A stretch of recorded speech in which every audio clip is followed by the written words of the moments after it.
Hello, skis. Happy holidays.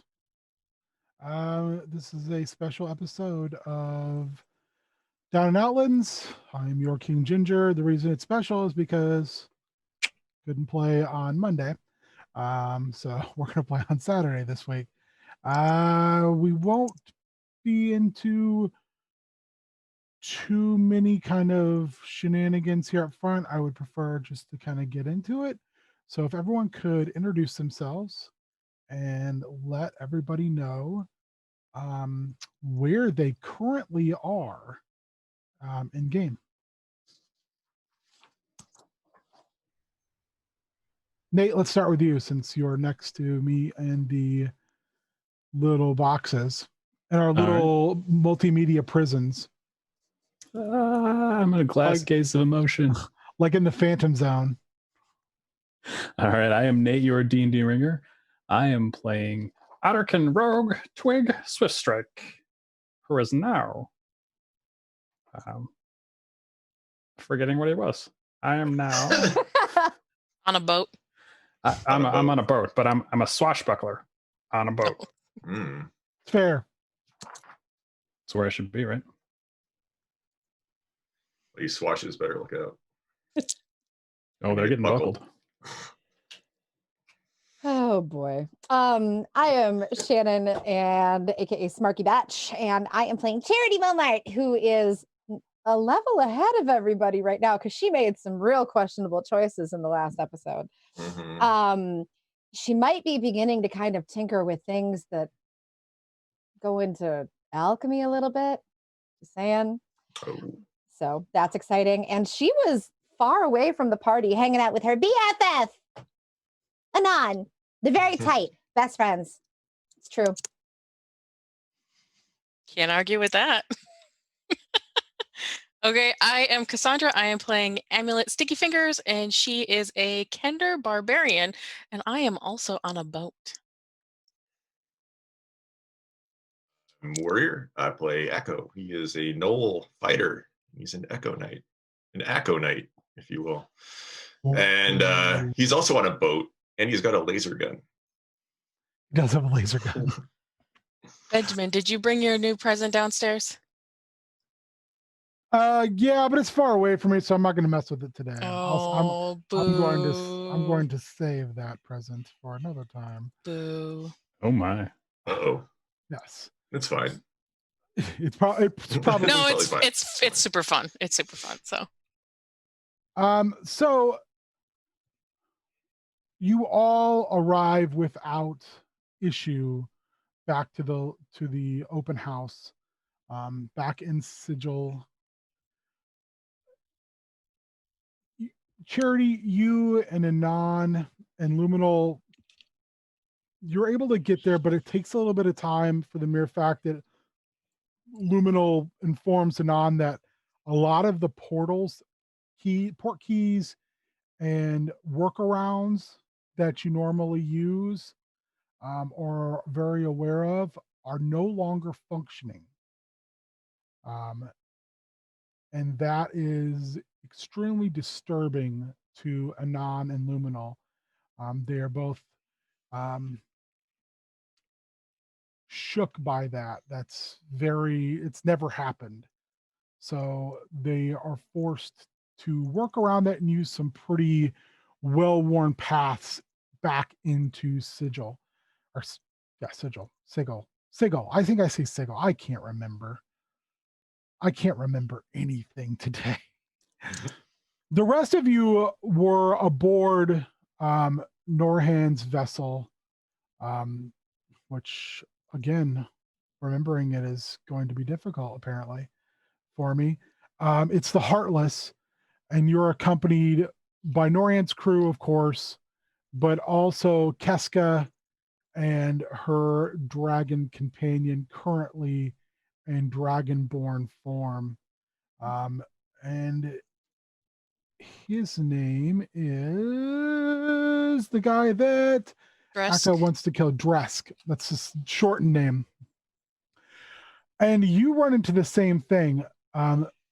There's a couple nodes in the astral sea that both Keska knows about and Norhan knows about that they call them ports. And they dock there at these 3 ports and none of them work. So unfortunately they're forced to use a slightly more well-known and well-traversed way into Sigil. And by doing so,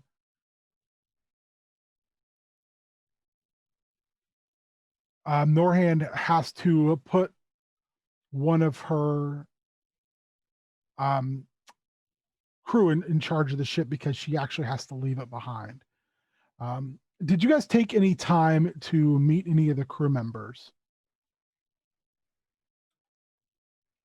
I mean, the voyage is going to take a little while, so I would assume we would chat them up. Okay. So on Norhand's ship, there is an interesting set of crew beyond Bashavuth of Shath, who I probably will never do the voice again since it's the same as Twig. Maybe Twig like it. Maybe. So there is a Drugar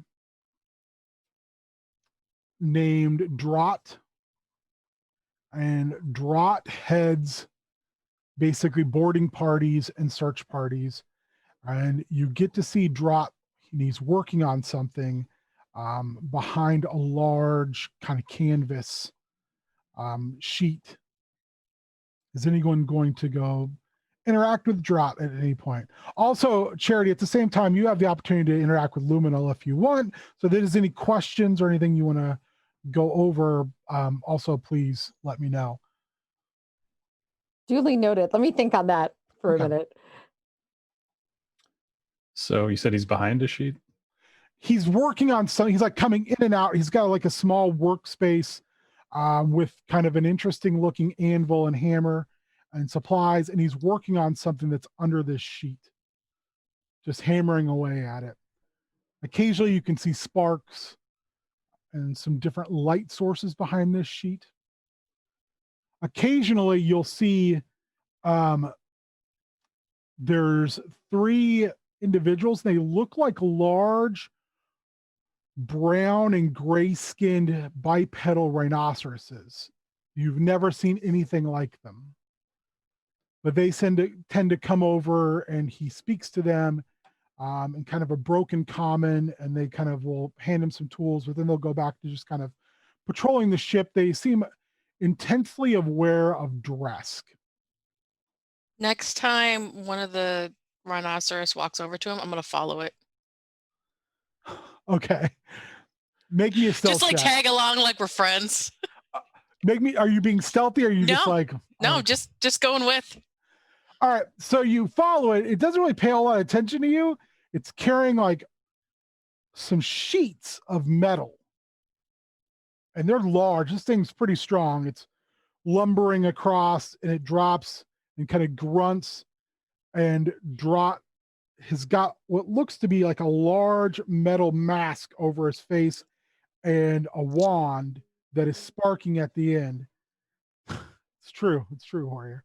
And he turns and looks at you, and you get a glimpse of what's behind the sheet. And it's this massive metal form. But it's not like a golem in the fact that this looks like it's put together with sheets of metal. And he looks at you, and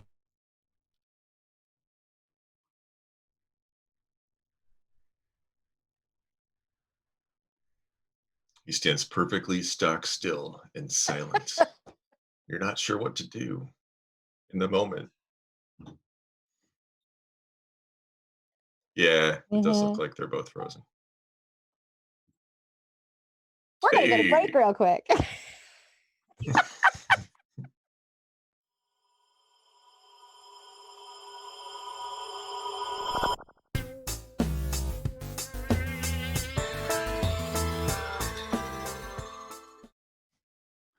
back. Happy holidays. Thanks, CenturyLink. Thanks. Which I'm sure, you're going to find a way to push some legislation through soon that will throttle this internet way down anyway. So, yeah, go fuck yourselves.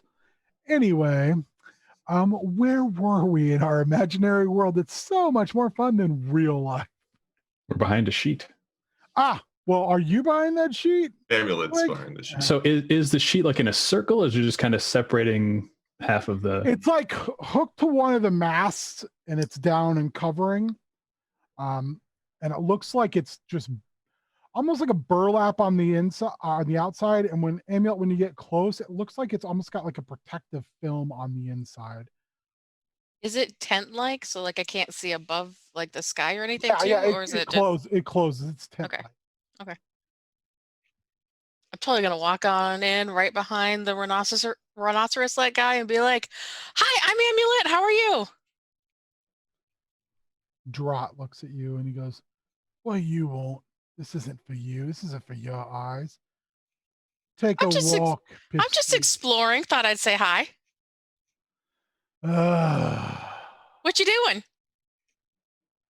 Uncle, get rid of the rat.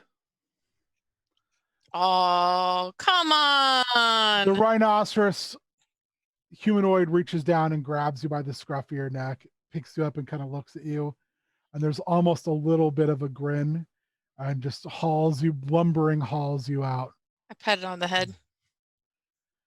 He looks at you as, "You shouldn't be messing with Draught. He's angry all the time. What got him so cranky? He was born cranky and now he's just angry." Well, that's no fun. That's not fun. You don't want to live like that. He's good in a fight and the captain likes him. So we put up with him. What are you? You are something I have not seen before. He still got me by the scruff. Yeah. I'm just dangling there and I go, "I'm Amulet. How are you?" And I stick out my hand. He reaches up and with like his 2 little fingers and his thumb, he shakes your little tiny hand. He goes, Uncle. Hi, Uncle. How are you? Hello. I'm good. Me and my tribe's mates hitched a ride on the captain's ship. Where are you going? We just went away from home, away from Zendikar. I don't know where Zendikar is, do I? You've never heard of it. Oh. I don't even know where that is. What are you? You look like a little half person, but you have different hair. I mean, I'm little. This is about as tall as I'll get a little bit taller. I get a little bit taller, but I'm a Kender. I'm from Kryn. I don't know where that is. I don't know where Zendikar is either. Saris, Jevin, come look at the tiny person and the little hair. So they come over there. They look very similar. 2 of them, the one holding you, Uncle and Jevin, both, they're wearing kind of hide breastplates. They have boarding axes and on one hip, a mace on another, and they're wearing, like almost like a wrap lower piece that's also made of leather, but it's got like strips of metal that have been sewn into it. The third is wearing more of like a full, like colorful, is it called a sarong? I don't know dresses. It's kind of like a dress, but not really. It's more of like a wrap, almost like a toga, and it covers their chest for modesty's sake, apparently. Although you wouldn't be able to tell this is a female because they all look very similar to you. And they're wearing like a helm, and they have a large battle axe strapped to their back, as well as the mace and the boarding axe. And Is they that all Jevin that's wearing the sarong? Saris. Saris. And they are very fascinated by your hair and also by your I can't remember the name of your weapon. A hoopak. Your hoopak. You're like a tiny core without the disposition. Make a perception check, please. Can do. Akko, Twig, what are you doing right now? So while Amulet has the three of their attention, I want to kind of sneak to the edge of, like, the furthest edge of that tarp, kind of go under it to see what I can see. Make me a stealth check. All right. Amulet, what'd you get? I got a 9. Okay, you're just kind of like, yeah, you guys are real big. So they're pushing the very edge of a medium-sized creature. Okay. They're huge. They're broad-shouldered. They do a lot of at the end of sentences, like they're kind of just, but they seem very inquisitive. Twig, what'd you get? 24. You're able to sneak and you get underneath, like you're wrapped around, your head's wrapped around it, and you look up, and I need you to make me a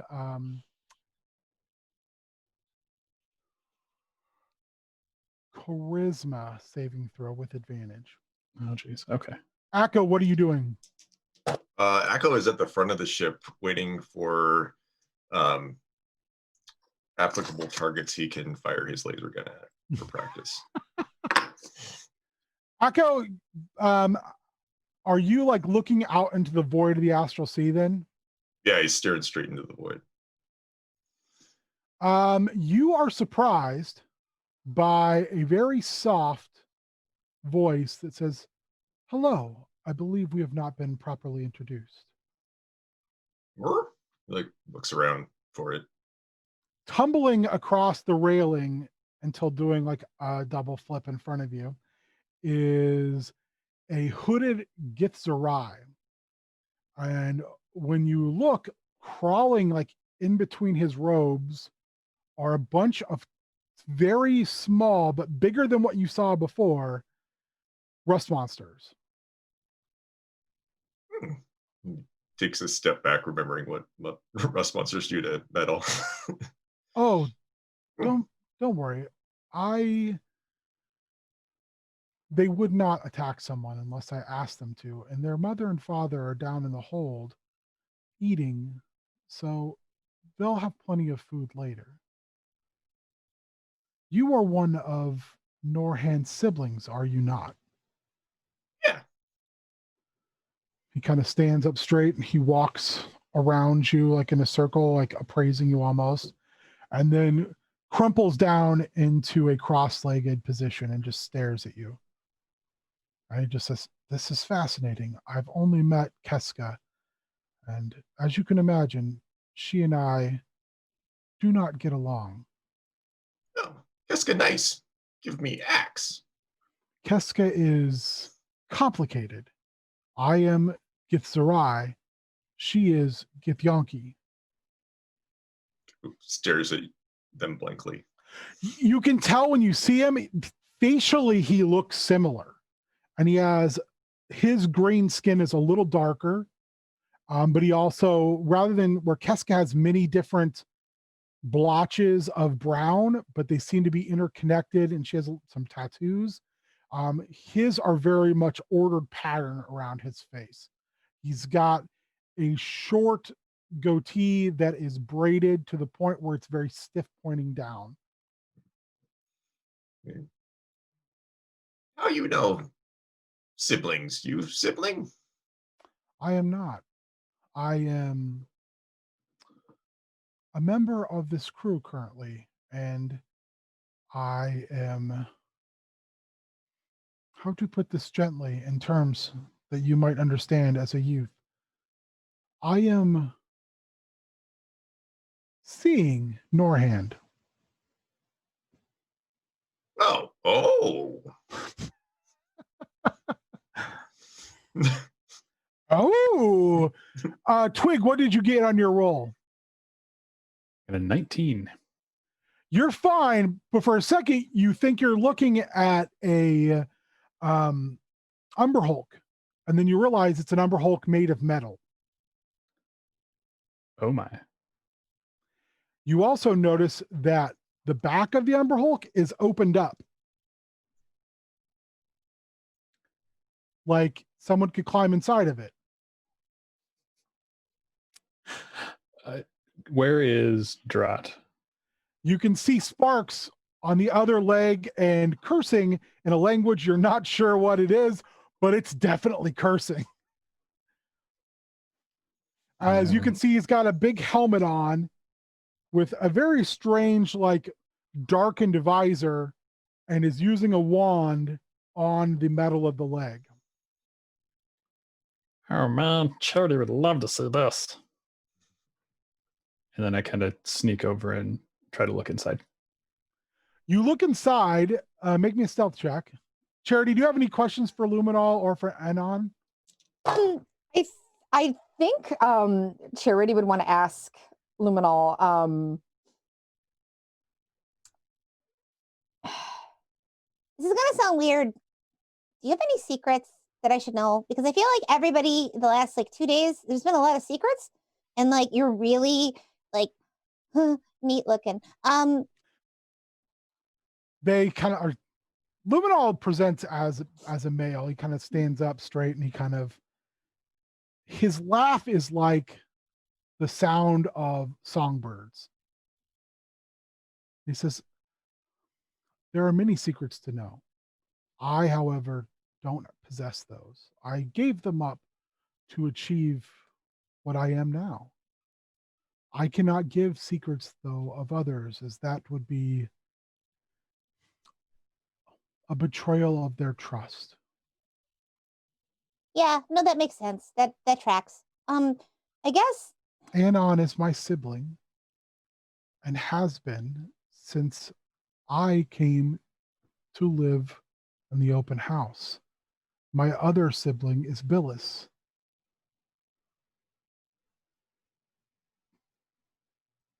got it. We So were the first. So you gave everything up? Yes, to shine in the glory of my God. Oh. Okay. Yeah, that makes sense. You can tell she's like tracking something from back home. Like something in her head clicked, and then she's just like, okay, we're done with you.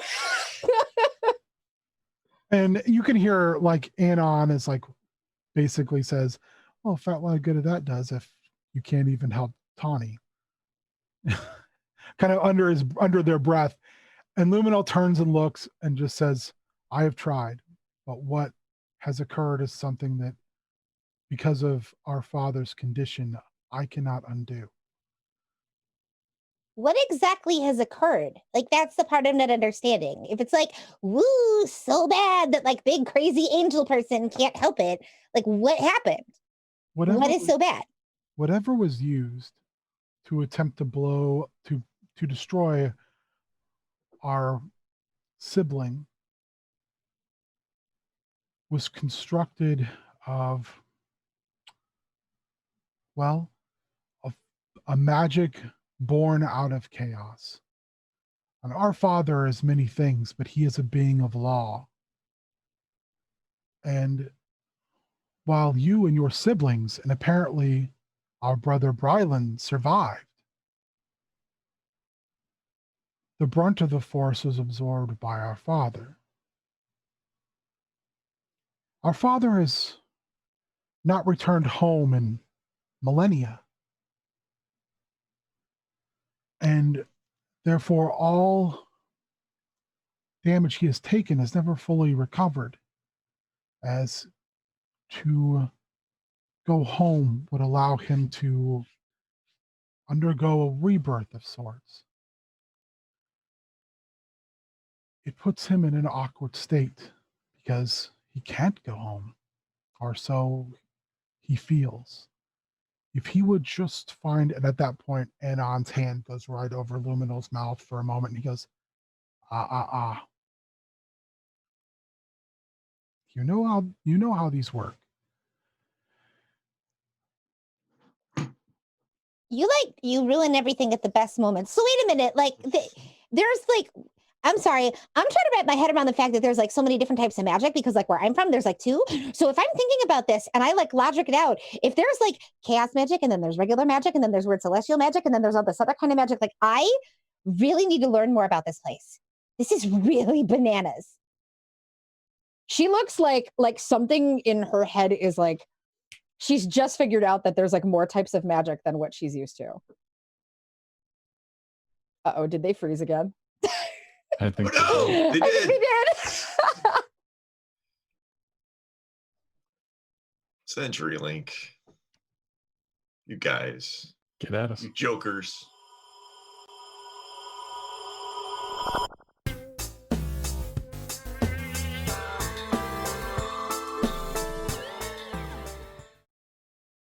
We're back again. Hopefully this time it'll stick. So we'll see. Don't talk bad on it. Maybe it did it because you talked bad on it last time. I plan on talking bad on it. I'll bad mouth it. Do it after. I'm gonna put that bad mouth on it. All right. So I'm sorry. Where were we? I am a little lost. That's okay. So Charity is fascinated by the fact that like there's multiple different types of magic. Because where she's from, magic kind of comes from one place. So she's never considered that there's different types out there. So she's rambling. She's just going on and on and on about like, I never thought about the fact that there's multiple types of magic. And if there's multiple types of magic, can they be like confined a certain way? Can you get them a certain way? Like, can they coexist with technology? Like she's talking out loud, not like to either of them, more like she's trying to just like, she's mind palacing, but really out loudly. Because that's what she does. Okay. At one point, Luminal looks like he's going to say something, and Anon reaches their hand across and she says, "It's not worth it. just let her process." You know, and he goes, "Oh, okay." And in the background, she's still just like, but that doesn't make any sense because then you would need some kind of transformer and you would need something to kind of like control the base. And then if that doesn't work, then you need some kind of stabilizer. So the whole time that Luminal is watching you, the hues of the light that are emanating from him, like sometimes when he talks, like he actually has a face, but most time it kind of melts into just this energy. He's kind of looks like maybe he has to concentrate even to have form. But he's just looking at you very, just kind of, yes, the entire time, just kind of drinking this in. Anon, on the other hand, seems to be unlocking things like mystically. They seem to be using some type of pattern magic to find a way to unlock kind of these doors that are currently not energized. I think like as she's processing, she's like digging around in her pockets, like her super deep pockets, and just like pulling things out like, no, that's not going to do it. And she just keeps handing things to Luminal. Like just absolutely nothing, bits and bobs, just random things. They're just like holding all this stuff, just kind of looking down at it. Just, they point and obviously cast a spell, and there's a floating disc, and they gently put everything on the floating disc, and then they just go about again watching you. All right, back to the ship. Let's start with Akko. Akko, what are you currently doing? Akko just found out that this Gith Zerai is dating Norhand. Woo! It's the fox. We do not put labels on it. We are seeing one another. Cool.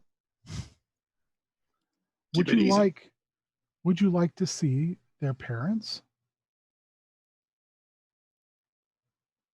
Echo shrugs. Okay. He holds out one of the tiny rust monsters. It's like really cautious about it.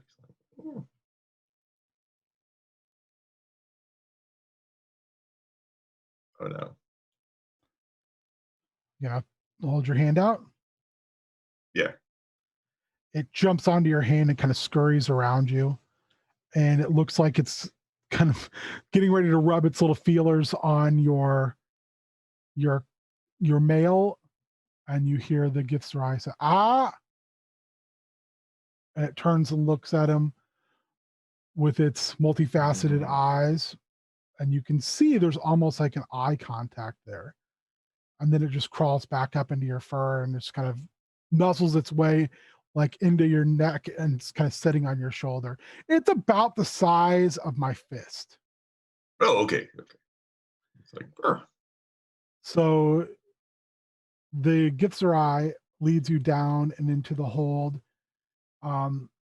You see two very, very white-skinned individuals, and they appear to be moving some items, and they kind of turn and look at you, and they go back to what they're doing. You've never seen anything like them before. Alright. Their hair is heavily braided. They're all carrying large amounts of ropes and hooks, and they appear to be doing some restocking. He leads you into a room, and the room opens up, and behind a wooden set of bars, there is what looks to be a small but very flourishing garden area. And setting in the middle of it is a large individual. It looks to be Fearbog, who looks to be meditating. Beside the wooden cage, there are two full-size rust monsters. How big is a full-size rust monster? About the size of like a small bear. Okay, so it's at least smaller than Echo. So, Yeah, well, think about it. A regular size average rust monster is about the size of a regular person on all fours. These are bigger. Like they've eaten well, they've been taken care of.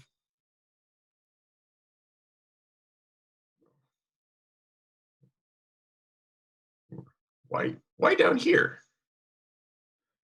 Sometimes there can be temptations. But near Oedicus's garden, there is no metal. So it tends to be calming.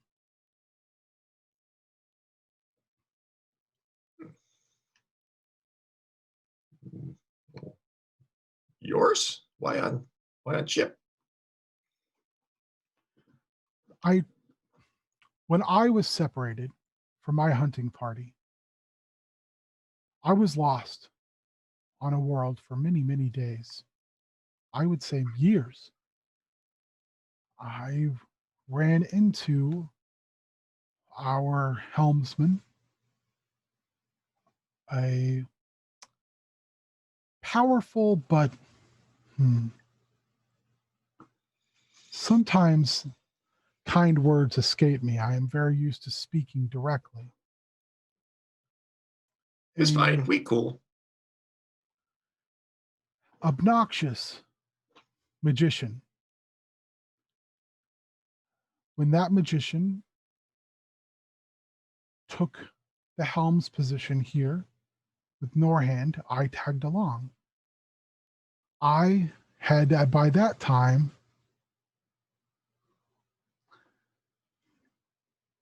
trained or learned to live with, I'm not sure the words that fit best, my two friends, Eenie and Meanie. I did not know they were a mated pair. but they helped me survive in the wilds of the world I was lost upon as a youth. And I protected them, and I made sure that they were fed and taken care of. And we traveled together. And when Jabril came aboard this ship and invited me to come with him, saying that I owed him, which I disagree with, although I did allow Eenie and Meanie to eat the payment we had received from the last job we did together. I came with and brought them. And sometimes when they have children, I will raise them as well. And sometimes we will let them free in places so they can start their own broods. Not too long ago, Norhan's teacher, Anon, asked for a brood of Eenie and Meanie's spawn. Perhaps you know this Anon. Echo nods. No, spawn too. Yes, very, very small. They wanted them almost fresh out of their eggs. Very unusual. I had no time to train them. It's okay. Fast. Hungry. They always are when they're newly born. Do a good job. This brood, and he puts his hand out, and the one on your neck jumps and kind of moves across, looks up, and slips back into his robes. We will leave them the next time we make landfall, and they will live or they will perish. And that is the way of the universe.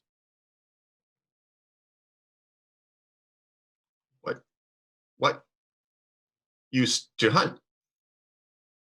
Said you hunter. What hunt? Yes.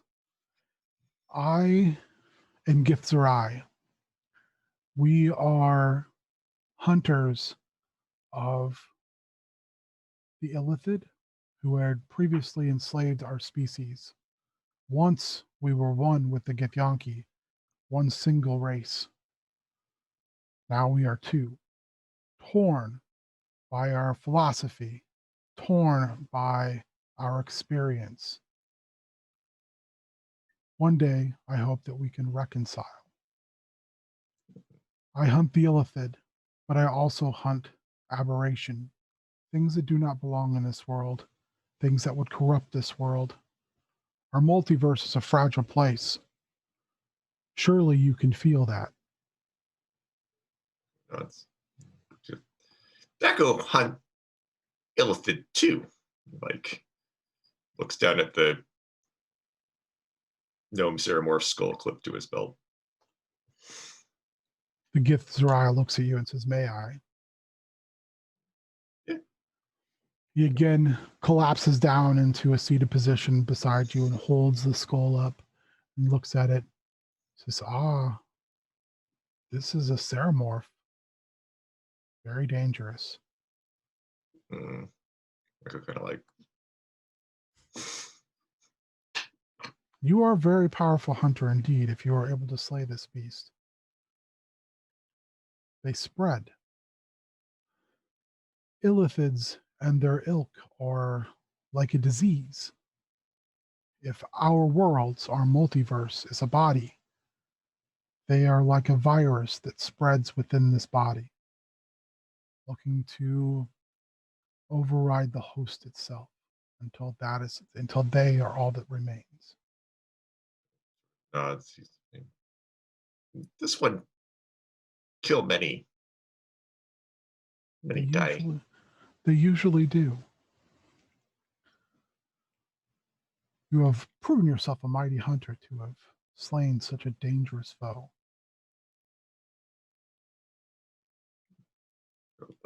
It's like, yeah, totally.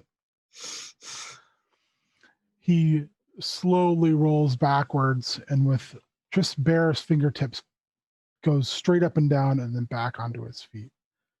Like when he moves, it is like it's nothing to it. It's as graceful as you've ever seen. Like watches it, and then he tries to do it too. Make me an acrobatics check.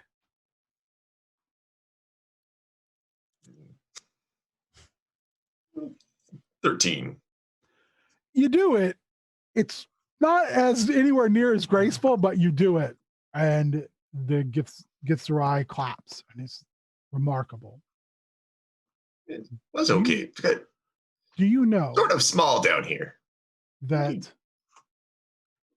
most gnolls I have met are beasts of passion?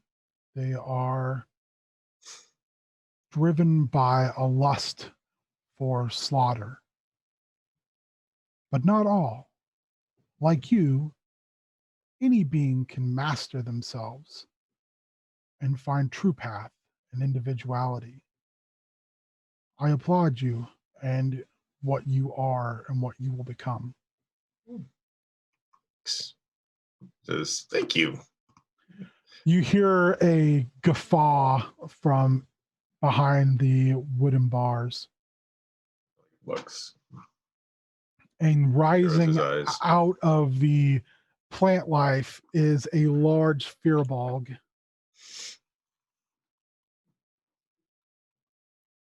Don't let all of that transcendent mumbo jumbo fill your head.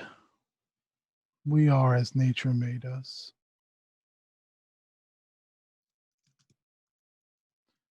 And he opens the the wooden gate and runs his hands along. Eenie and Meanie has a bucket of water, and they kind of strangely use their feelers and they dip it in the water, and you can see the brood that is on the Githzerai scuttle off and move to the bucket.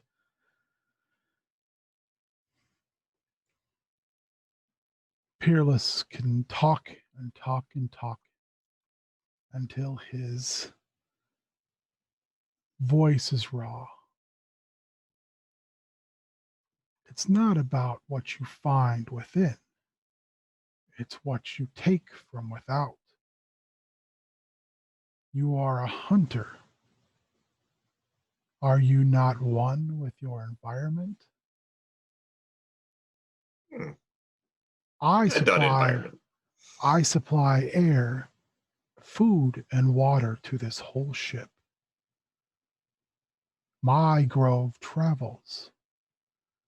And where Hunter, and he looks at Peerless, leaves other hunters, and he gestures slowly at the rust monsters. I leave life, and I master every world by leaving the seed of life there. So I will always leave a part of myself in every place we traverse. It's hunting. Traps. Interesting. I don't call what I do a trap, but some things I do grow are traps unto themselves. Home travel where hunt needed. Take life to give life. Outstretches his large arms and hands and touches his like areas towards the front of the boat. And so it's like narrows as you go into it. When he does that, the plants literally grow up past the bars and are around his arms. And he is bigger than you. I know that bothers you, but he is. And he says, this is how I travel, where I am needed. This is the difference I make. This is the difference. And gestures to the growth behind him. We make. Do not lose yourself in yourself. Lose yourself in this world and all worlds. And they kind of don't glare at each other, but there's definitely, like, you can tell there's probably been intense dialogue between these two about their philosophy. The big fearbog looks at the slightly irritated Githzerai and chuckles and walks back into the overgrown garden. Twig, what are you doing? Well, I'm sneaking up to the Umber Hulk mech and looking at the controls. I got an So 18 it looks on my like, stealth. yeah, easily, because you can still hear Drott cursing. It looks like it's a series of like levers, handles, and wheels. This is as big as a regular Umber Hulk. Yeah, that's real big. How big is this ship? The ship's large. Okay. I mean, it's a galleon, so it's about, there's the bottom, I can't remember what it's called now, the like flood area of the bottom of the boat. Can't remember what it's called. And then there's 3 decks. Okay. Huh. I probably shouldn't pull this lever here. Or that one. Or that one.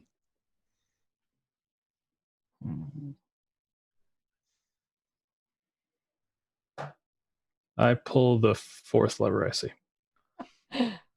One of the mandibles, the metal mandibles,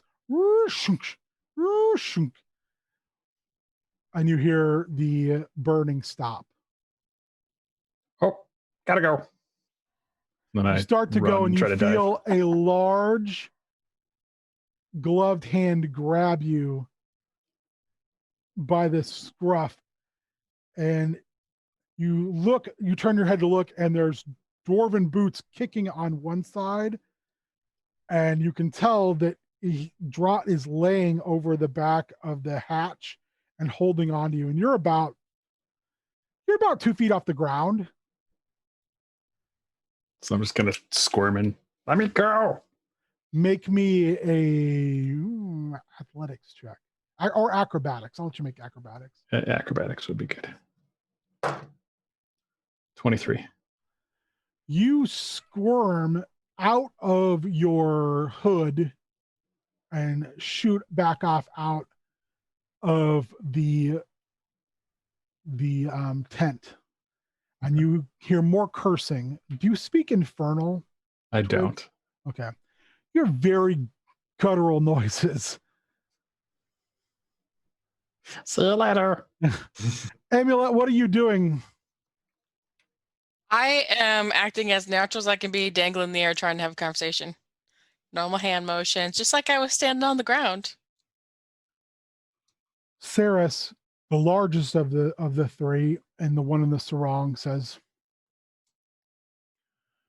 "Where are you from, small one?" Originally, I'm from Kryn. Where is Current, this Kryn? I don't. It's a planet.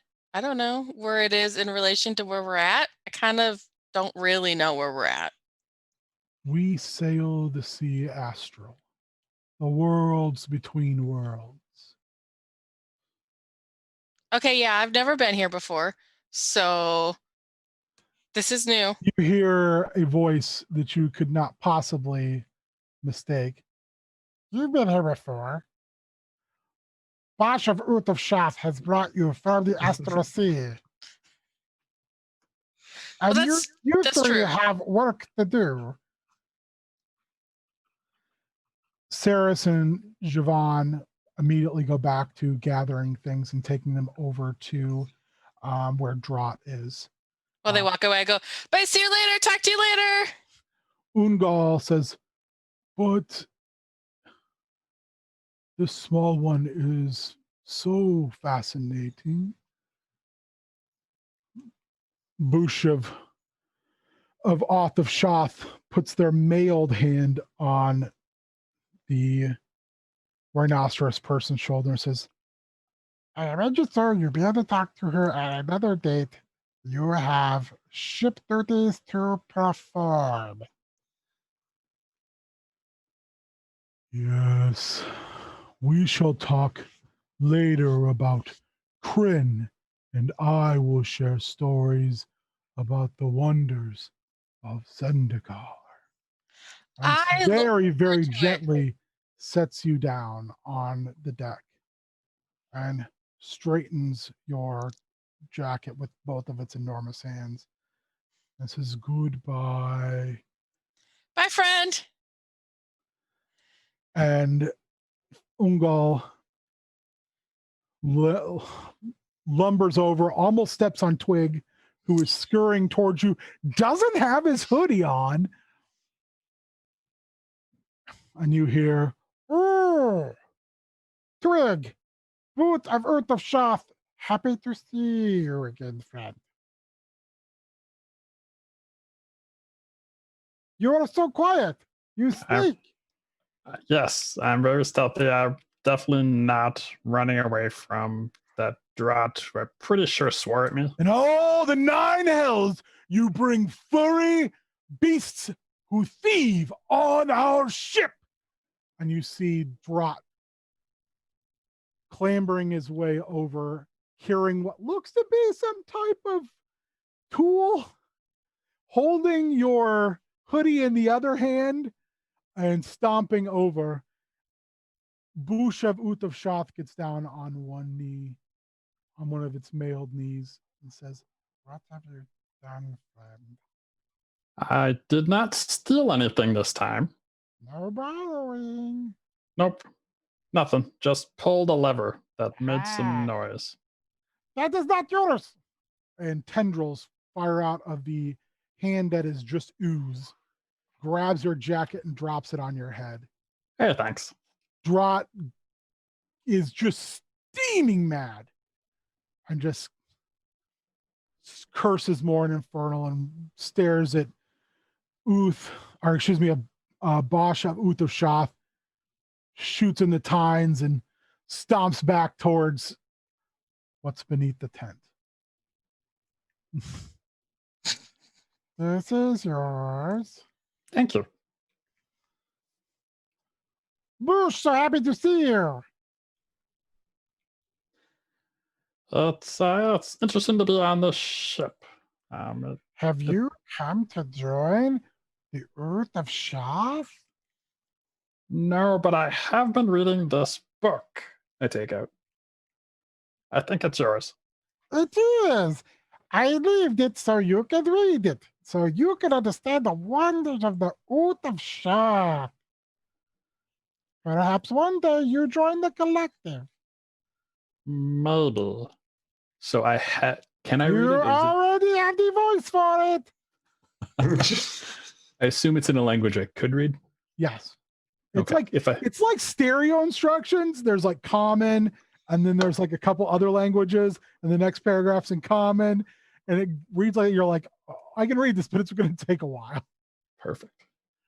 Amulet, you're sitting there as well. Is there anything you'd like to do? I mean, my friends went away. I'm a little sad. Twig and Amulet, make me a perception check, please. And while you do so, Charity, what are you doing? Charity is, as they're kind of traveling along, she's really fascinated by watching all of the magic that's happening. And she's trying to figure things out. So I think she's found a book, although she's very hesitant about writing things in books anymore for good reasons. Anon, they did give you a new book. Okay, then yeah, she's gonna use that book. And before she writes in it, she's gonna like, You're sure this one's not a murder book? Like, not a murder book? No murder book. Luminol looks back at Anon, who is again, Anon is not even holding a form. They are, so you know that they are at minimum a changeling. mm-hmm. They're not even human in a humanoid form right now. They are a moving bits of sinew, like casting this spell, but they're almost like what you would know a slime to be. Gross. And Luminal looks at you and says, "May I?" I mean, I guess as long as you're not going to make it a murder book, because I'm not going through that again. She hands it over. Why would I do that? I don't know. I don't know who you are. You're like big, crazy angel person. He's big. They're big, crazy, like woo slime person. I don't know. This is different for me, okay? I don't have people like you. Well, we kind of have people like you guys back where I come from, I guess. You specifically. And the whole time, you can occasionally see that glimmer of a face and just kind of like this exasperated kind of, are we not siblings? Why would I offend or attack a sibling? Because sometimes siblings do stupid stuff. I mean, I don't really have any siblings back where I come from. Like, I never had a brother or sister because I don't really have a mom or a dad. I mean, I guess I have a mom or a dad because scientifically that has to be the way that it works. But I don't know my mom and dad. I have this guy named Thaddeus. Thaddeus is kind of a jerk face. Nobody really likes him, and he's really stuck up. But his girlfriend's really cool. She works at a bar, and the bar is really awesome, and it's on the other side of town, which is all the way from the palace. And the palace is really, really, really, really cool. And I used to spend a lot of time at the palace, but I don't really anymore. I wonder where that is. I wonder. Like, she just starts rambling in the way that she does. You are enveloped by light, and the light is given form so you can see some of Luminol inside that. You can no longer hear Anon casting. We are siblings. Anon, Billis, and myself are the oldest of siblings, to the point where Anon would choose for us not to even be recognized in that role. What he has told you is something that is private to them. I am less concerned about that. I would assist any of my siblings because it is a sacred duty. I would repay the kindness that was paid to me. So when I offer to do this for you, charity, I do so out of charity. I do so out of a place of caring, of innate affection. I am a being of caring. So, of all of your siblings, each and every one, my motives will always be the most pure because I have nothing else but the glory I walk in to answer to. Your book glows, and it does have like a slight taint of blackness around it, and the light burns it away, and you find it in your hands again. This book is not a murder book.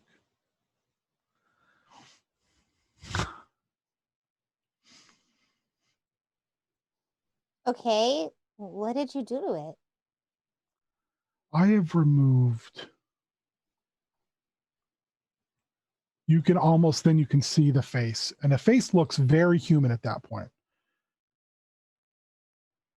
All of Anon's magic is tainted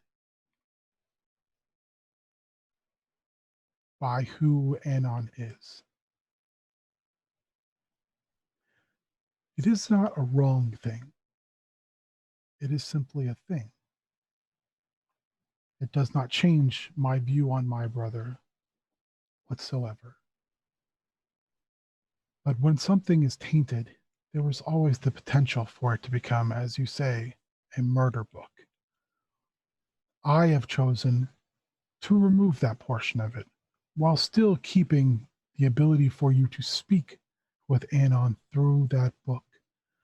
This book now is not marked by Anon's magic, nor is it marked by the magic of my God. It will be marked by your magic. It will be your book.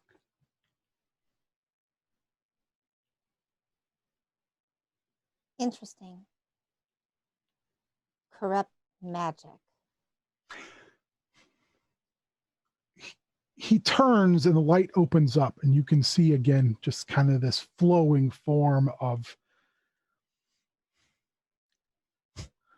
liquid flesh, more or less, moving, changing, moving these runes around as it is attempting to open this door. Anon has changed themselves to the point that they are no longer what they were. They aren't even what they are. They are what they will be. They don't live in the present. They are ever changing. Substance without form in itself is aberration. Or is it just a natural progression? Because where I come from, and at least the way that I was taught, and the way that I think, evolution, change. Change is a good thing. Do you have aberration in the world that you come from, Charity Monmount? Mimics, Illithid, Beholder. No, Do I these don't. names sound familiar to you? No, I don't know what any of those are. Our worlds are layered. Beyond our worlds, in between these layers, lies the far realm. The far realm is infinite change. Life, matter, constantly evolving and changing at a speed with no order, no purpose, no law. These beings have flooded into our prime material world for millennia, sometimes benevolently, such as in the way of flumps, sometimes as horrific conquerors like the Illithid and the Beholder, or the Nyogi. All began their life in the far realm. These beings, not all are inherently evil, but all are built on this fundamental alteration of the prime material plane. Sometimes when you look too deep into those areas, they look back. Elder evils beyond space and time staring longingly into our worlds, looking not to destroy our beings because we are to them as you would look upon an ant. We don't matter. They seek simply to consume and remake. In Anon's moment of need, they committed themselves to that sort of power. And they were changed for that decision. Just as in my moment of need, I found solace in Ouijas. And I elevated myself. I also evolved into this form. I do not disagree with your idea of evolution. However, what Anon is not the same.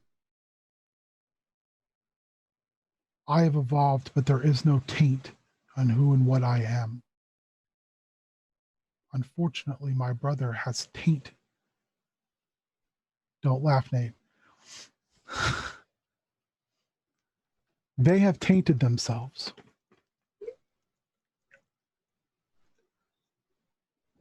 I think I get where you're coming from, but I'll offer you this.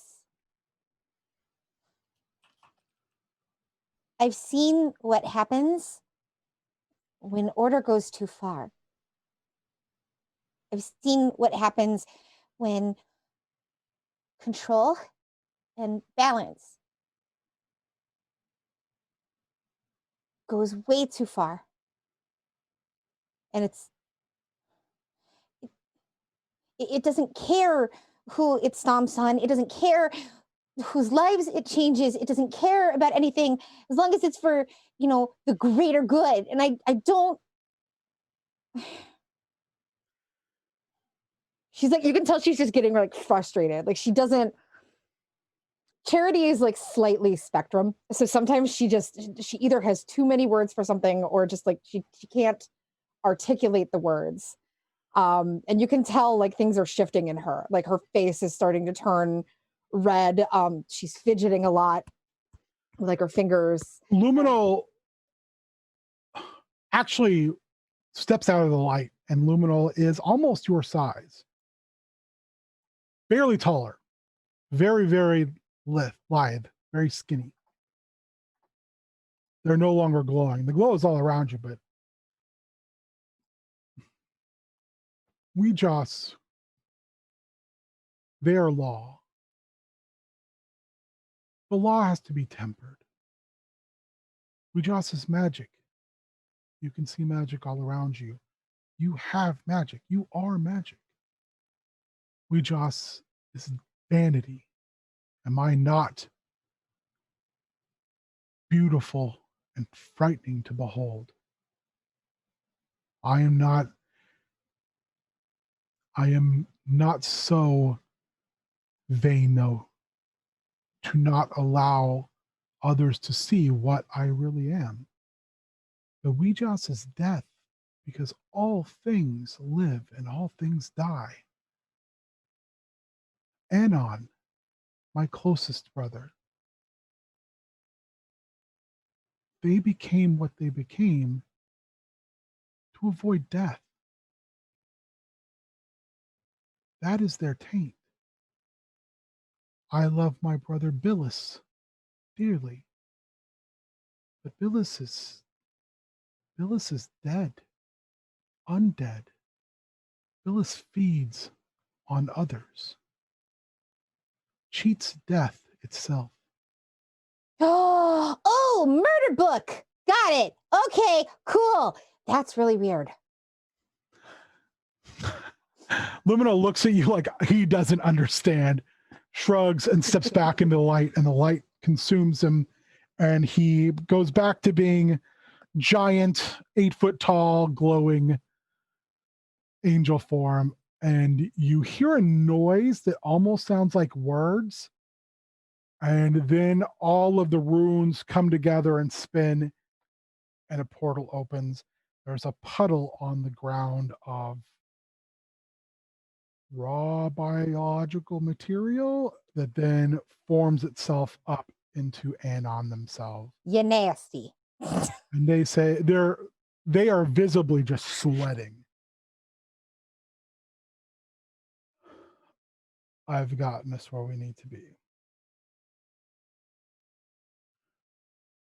Portal opens up, and Luminol puts their hand on Anon's chest and says, "You are tired.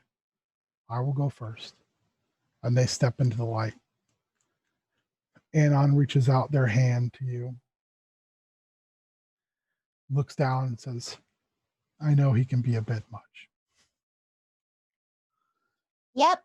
It reminds me a lot of a few people I know. She starts like trying to shove as many of her bits and bobs on the floating disc as she can back into her The things. floating disc followed Luminol. Oh, okay. So Anon looks and says, "Charity, are you well?"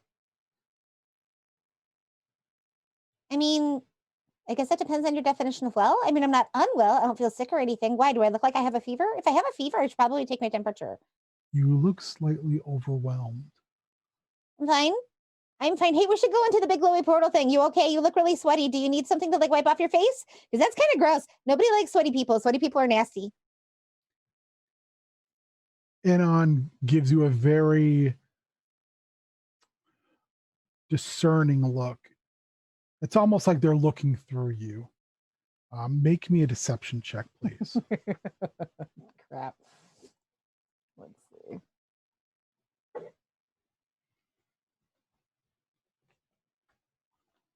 My dice tray is full of doom. Oh, that's going to be a 6. I'm like, oh, I'd love to roll these dice, but it's full of dude parts. Stop taking your Uh, dudes apart.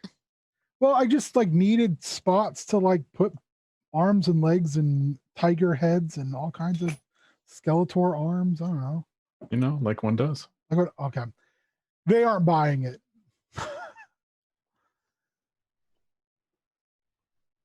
Luminal's head pokes back through the portal. Are you coming? Yeah, yeah. Give him a minute. Good Anon lord. reaches across, their arm extends, and their finger does this into Luminal's face. You hear a very long sigh, and Luminal phases back to the portal. Anon gets down on one knee in front of you. We talked about being honest with one another, Charity, and I have been honest. Do not change your ways now. What is the issue? They said that you're tainted. That's all? Yeah, it's rude and it's mean and like they're all about like ooh law and order and I'm like I don't like that. I don't think it works because where I'm from it doesn't work. It causes problems. Charity, I am. I made a pact with something terrible in a moment of desperation for power. And it changed me, and it always will. And that's fine. And I'm okay with that. I made that decision. Luminal made a decision to worship a god of death and magic, law and vanity, if you haven't noticed. But in the end, I did something that altered me in a way that even myself recognizes as a bad decision. One of the reasons I do look at you and want more is because I don't want you to make that decision in the hopes of gaining power to meet an end that you would still be able to meet just through your own skill. We've talked about this already. You've already made one decision, and while you have gained from it,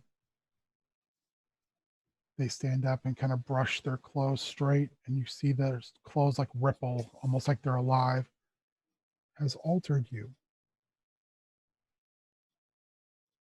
Do not tread my path. Instead, let me help you find a better way. I looked to cheat everything to get what I wanted, and I did, but it cost me. I would be very, very happy to help you cheat everything without the cost. Doesn't work that way. Everything has a cost. Everything has equivalent exchange. That's how things work.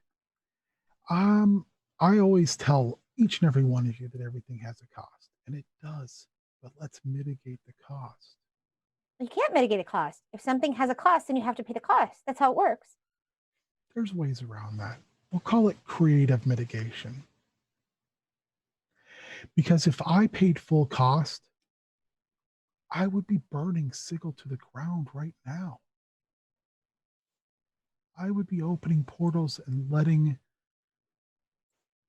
that thing through in order to drive each and every sentient being mad until it had consumed everything around us.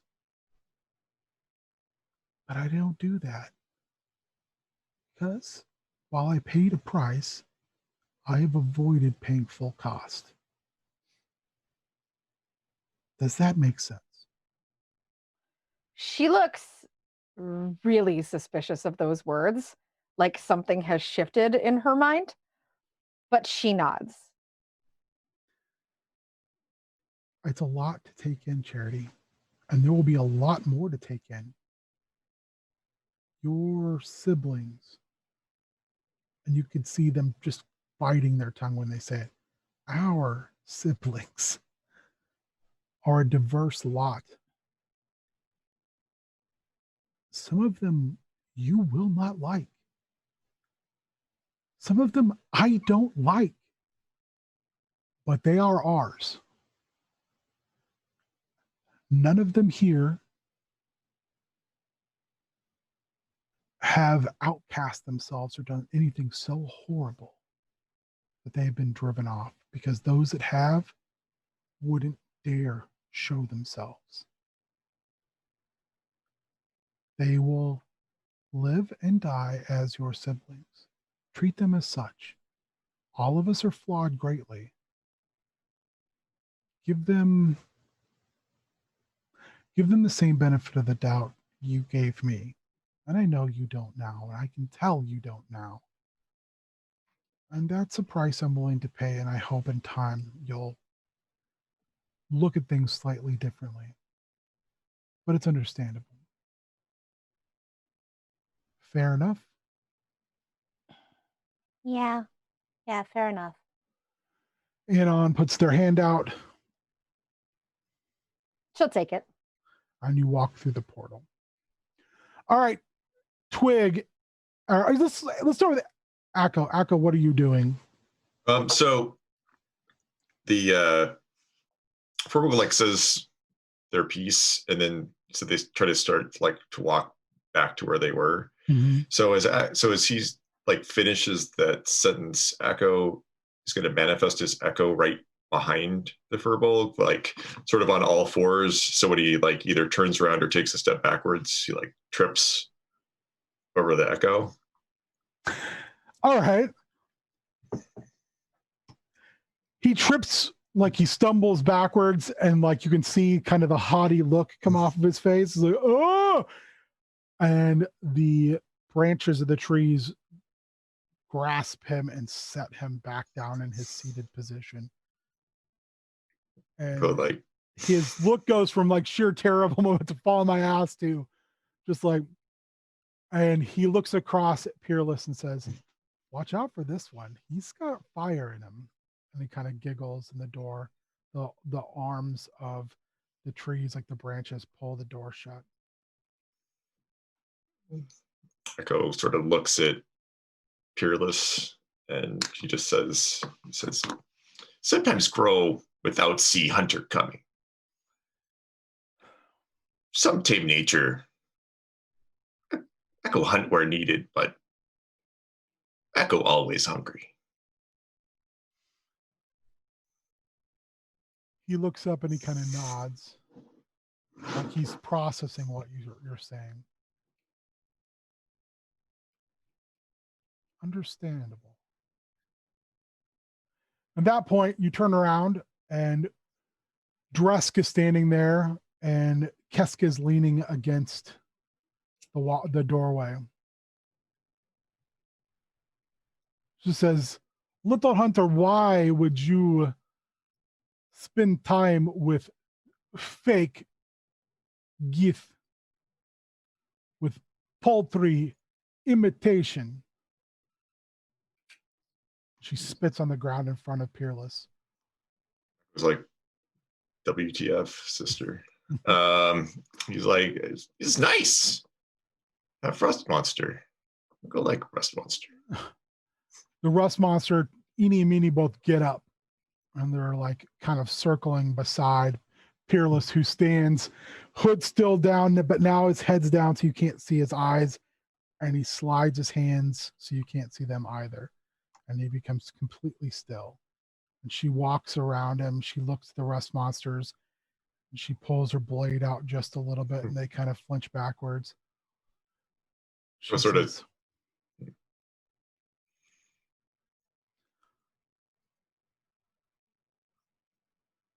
What'd you want to do? Oh, I was going to say that Echo's like standing between them. She walks around Peerless.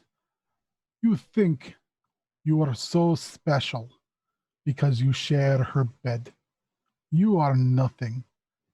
I shared it long before you, and I will share again. You do not deserve first, sister. You do not deserve life. You are betrayer. Your whole race betrayer. Come, little brother, we have almost reached home. And he just stands there completely still. Dresk kind of laughs and smoke billows out the side of his mouth as he walks up the steps first. He'll like kind of bend down a little bit and he'll hug Peerless and say, "You don't betray." And then he leaves because he has to. He kind of grabs you around the arm for a second and he looks at you like up his hood. He like stands so he can see you and he says, "Be very, very aware of Keska. But more importantly, be aware of Dresk." Echo just says, "Echo, take care of Dresk." There's a slight slight grin on the side of Peerless's face. He says, "I would not plan on doing that by yourself just yet, Hunter." Sort of nods like, "Yeah, okay." And and then he'll leave. When you leave, make me a perception check. 15. You feel no less than 10 tiny rest monsters jumping off of you. It's like checking his coins. They're all still there.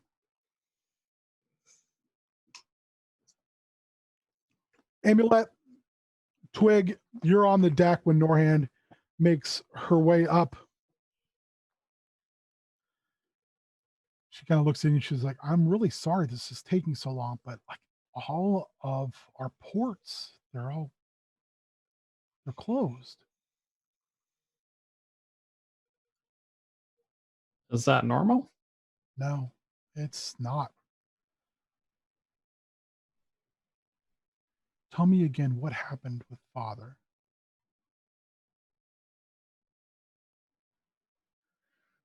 Well, there was a big explosion, and then we were teleported away.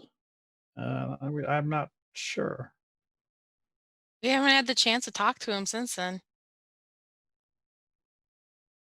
She looks deep in thought, kind of staring off into astral sea, and you hear wood on wood of the deck, and Brylan makes his way out on the deck. He's on like one crutch and like a wooden brace around his leg. Says, "If those portals are closed, that's bad. I know you know that." She just doesn't answer him.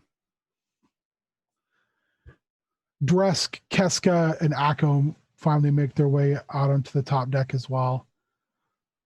Keska looks at Brylan and says, "Oh, soft brother is still alive. Imagine, you were almost dead. All of you are little brothers and sisters. They saved you because they don't know how worthless you are. Almost got more people killed. Ah, very good."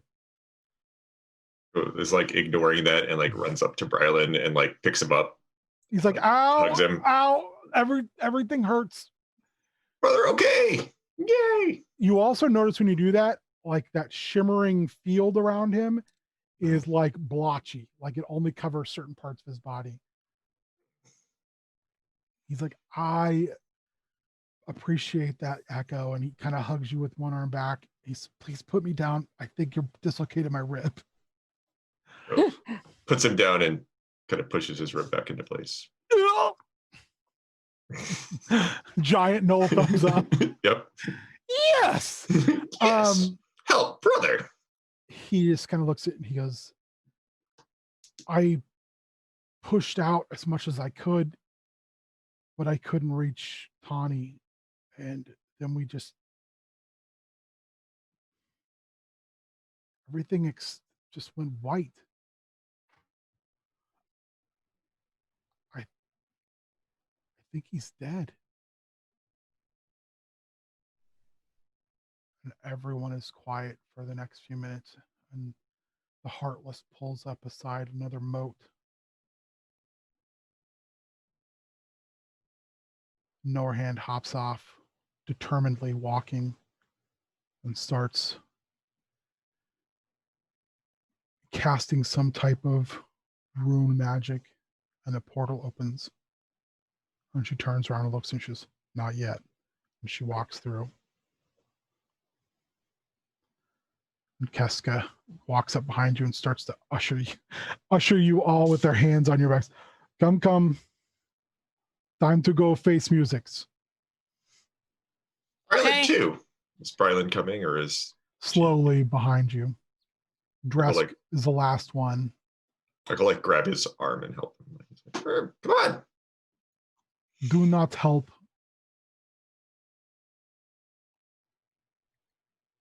I'll go help. Do not help him. And Brylan puts his hand on you. I should go in on my own. Some of our siblings are not, well, let's just say I don't want them to smell blood in the water. Like sniffs around. Don't smell blood.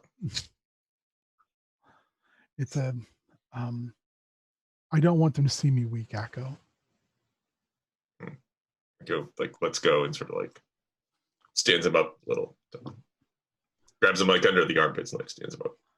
Keska walks right beside Brylan the whole way. Like, make me an insight check, you three. 10.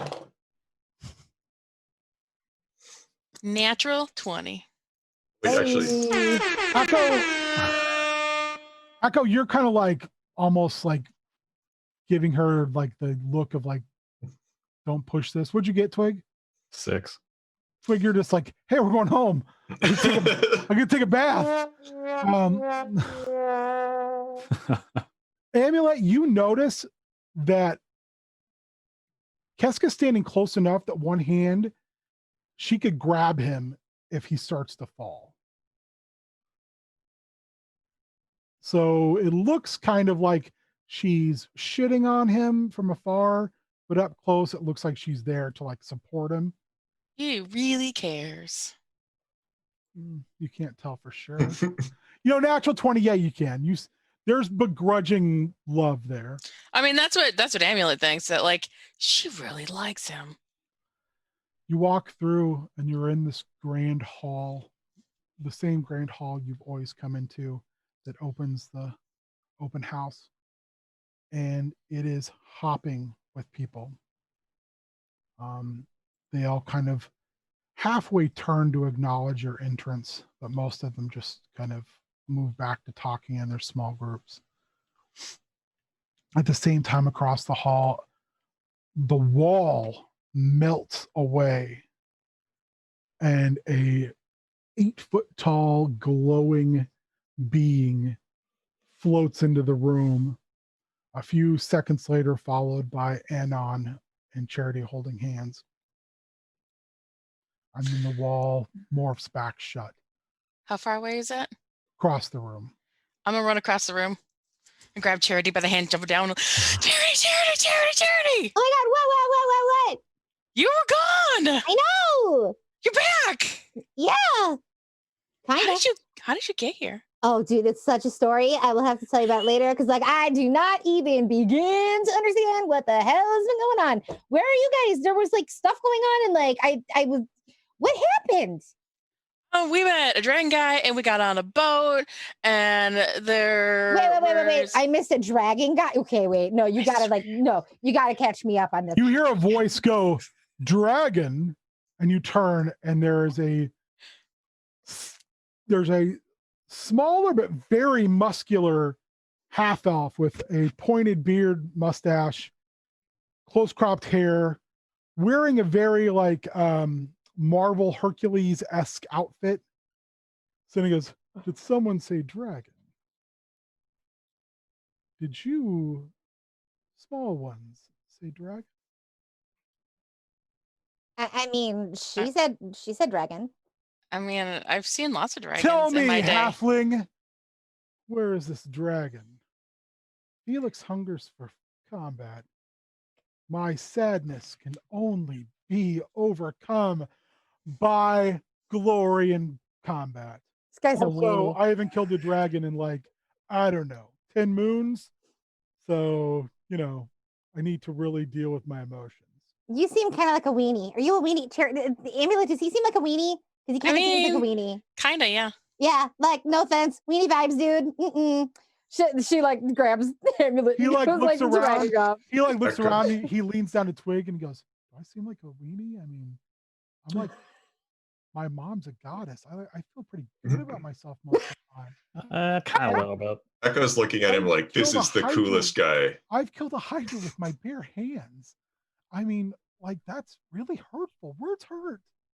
I mean, you're Words hurt kind of so bragging much. about it a lot. But I mean, Dad's dying. I don't know what to do. I can't punch death. I mean, I could try. If death was here, I would totally. And he looks around like everyone's listening. He goes, I would totally punch death in the face. It was like, drinking over there. Coward. Run away from fight. He stands up straight and he goes, where is this dragon? Echo like points to Dresk. He stomps across the room at Dresk and Keska. You can hear Keska go, oh no. No, Like, no, hell yeah. no. He's just, you literally see around his eyes is just fire. Where is the dragon? I have many feelings to work out. She says, no. You need a long bath and a stiff drink. Where is Galen? Where is your friend Galen? You're a super tight buddy. I went to kill a minotaur on Kryn, and he overslept, and oh no, I forgot him. I don't remember where we were. I was just, I was doing things and he was writing things down, and then there was kissing, and I had oh boy. Then Dad thing happened, and Miss Broom, can I have a drink, please? He kind of stomps away. She looks over at you guys and she goes, don't do that again. I didn't say anything. Or you can fight in the house. It's a good idea. Make me a Echoes. perception check, please. Oh. I probably Me passed too, that. or no? Everybody or? Yeah, all four of you are together. So yeah. Okay. 18. 9. 18. Dirty 20. 18 and dirty 20. You notice that your friend Scritch is looting all the silverware he can find on the small tables across the room. This for me.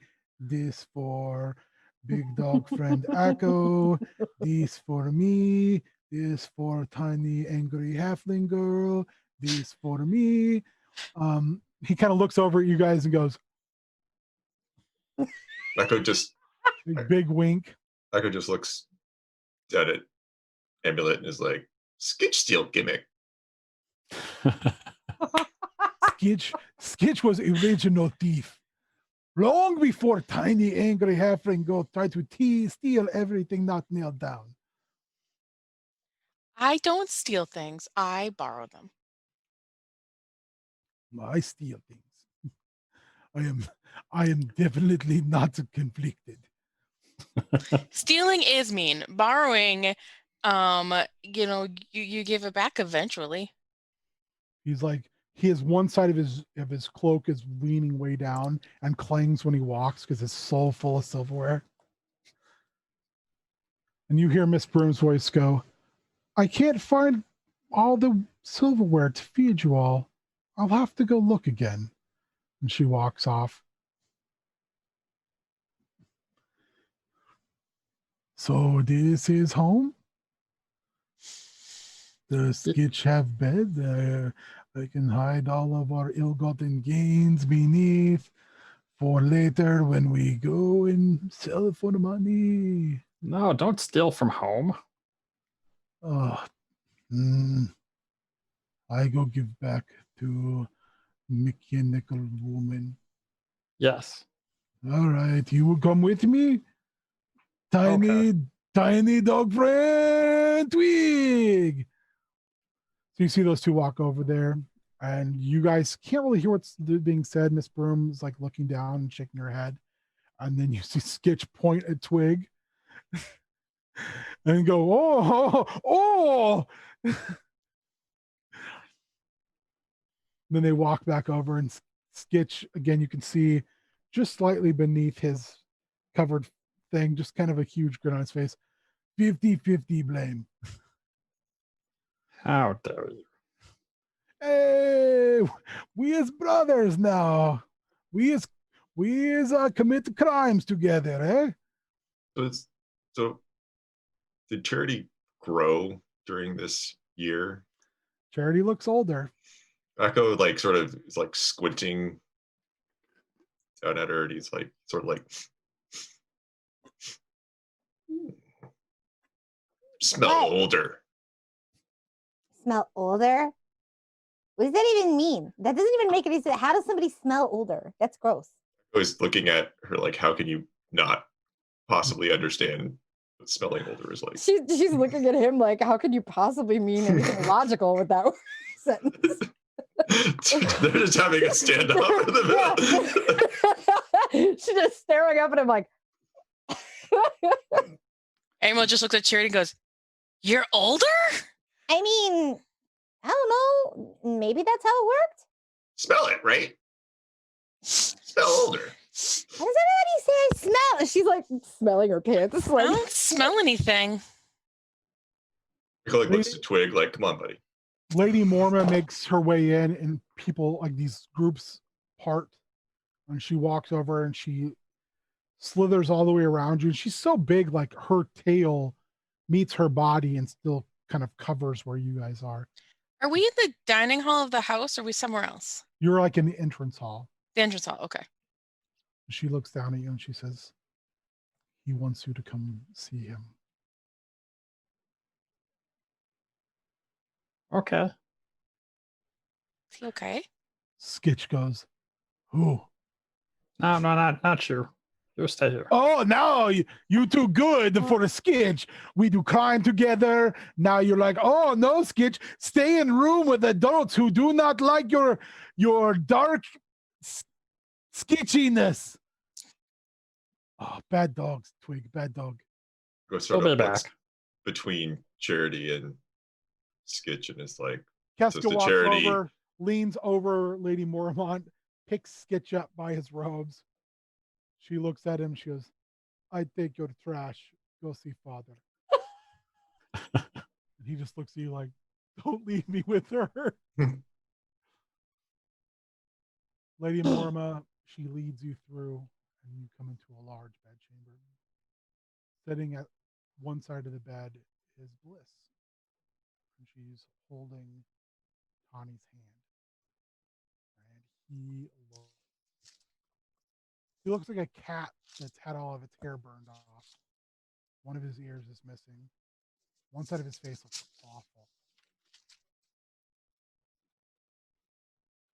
I knew you would come back. I'm very, very proud of you. Already mastering who you are.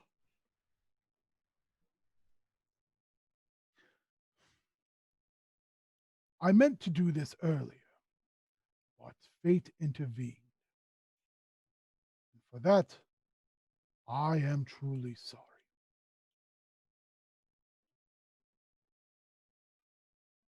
And he reaches into his giant crushed velvet bed cloak. And he sets before you 5 rings.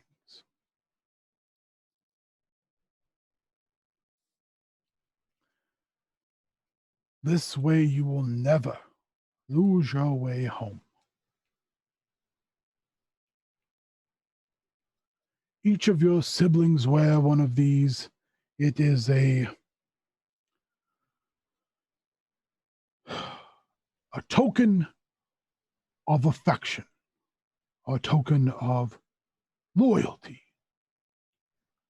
of esteem, and of trust. This home will never be locked to you if you take this ring.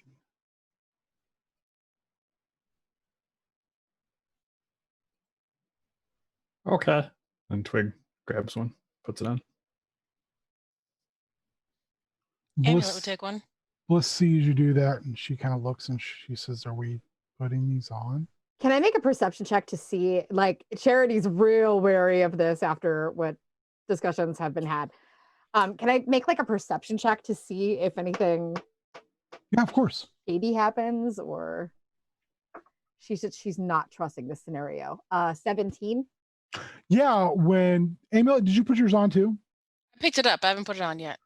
Twig puts it on, and he gets like a little sheen of magic washes over him.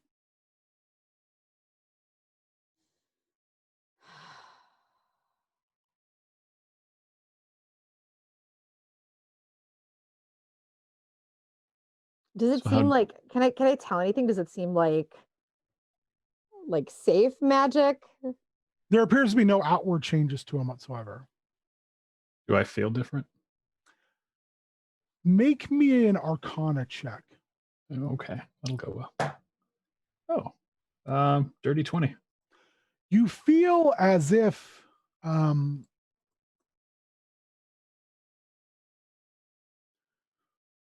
certain things are no longer available to you. But you don't know what. You just have this needling feeling.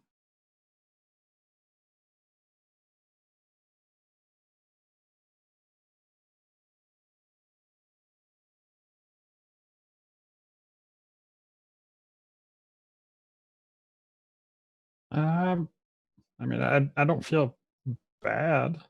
It should be fine. Does Echo notice that particularly Brylan, but some of the other siblings don't wear a ring? All of them have a ring. Some of them you can't see it, but you're pretty sure they all do. They all have one. They'll take it. Gonna put it on, or what are you gonna do? I feel like he would put it on. Okay. When Akko does, Bliss kind of puts it on. She just kind of like uncertainly, but she sees you put it on. She goes, "Okay."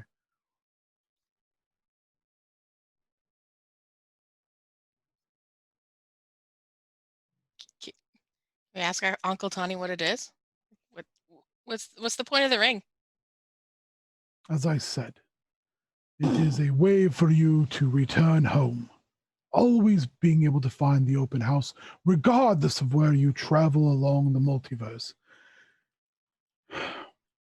It is a way for you to solidify your familial ties.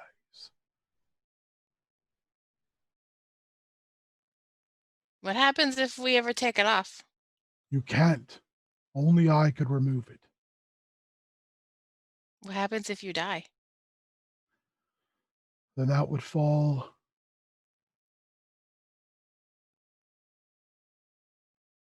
very, very slowly and sadly, says that would fall to others. Make me a perception check, everyone. 14. 11. 10. Dirty 20.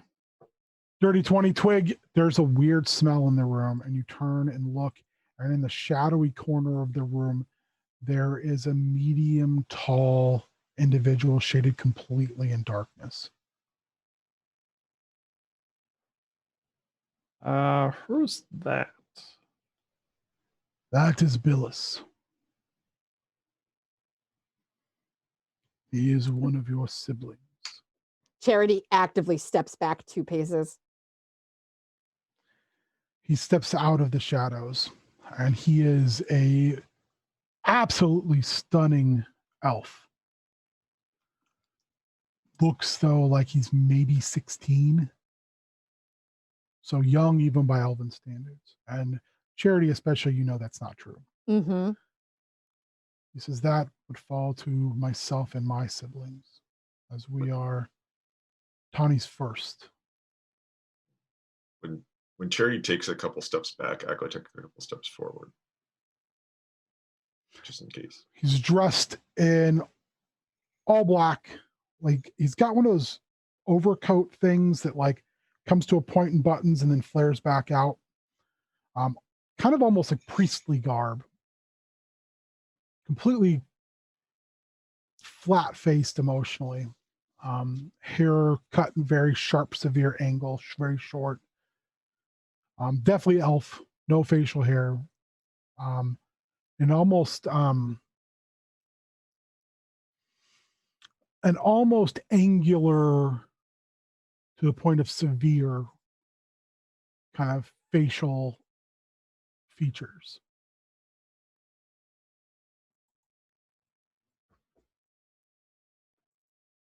You do tower over this person, by the way, Echo. But they don't seem to be Good. at all bothered by it.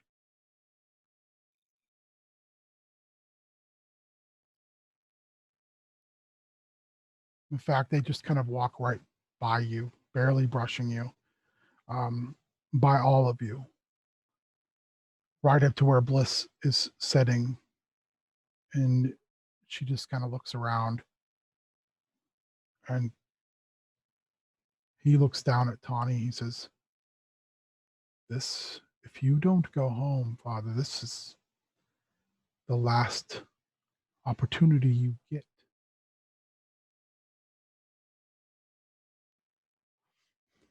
Tawny stops, kind of coughs, wipes away with a cloth. You can tell it's blood. Fine. Always a voice of conscience. Don't you have someone to eat? I don't know. It's probably pretty hungry at the moment. Billis just slowly turns and looks at all of you. I would tell you, and then holds up a ring, but I can't.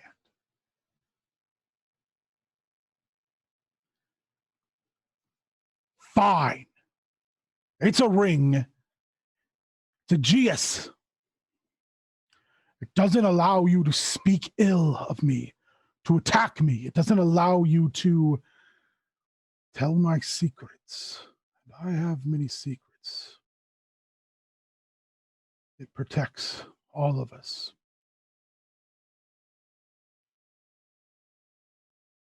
I have enemies. There is a reason I have not gone home in many, many, many, many years.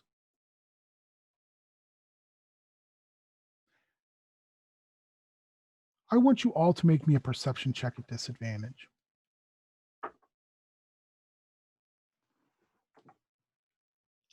19. 9. 5. 6. Charity, you notice Tawny's hand when he moves it up to cough and cover it, it's backwards.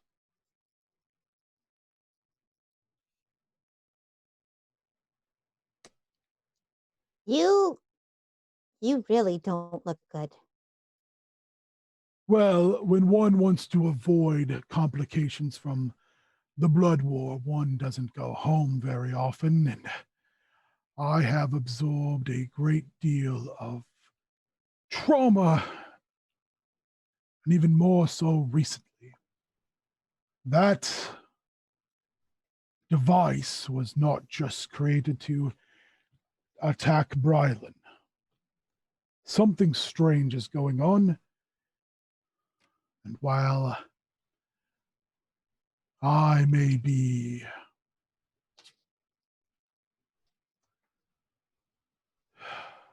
who I am, I think a wave of disarray, of unpredictability, of chaos has left us all in its wake. Have you not noticed that Brylan, a man of law, of order, was a primary target? Do you not see me as a man of order?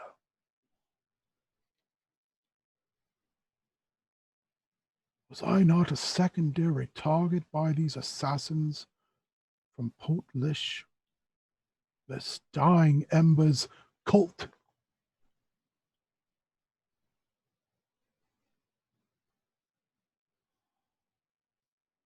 I have to go home, as loath as I am to do it. I have to go to my familial home. Some of your siblings have offered to go with me. I will be very weak for some time, and my enemies, well, the list of them is very long.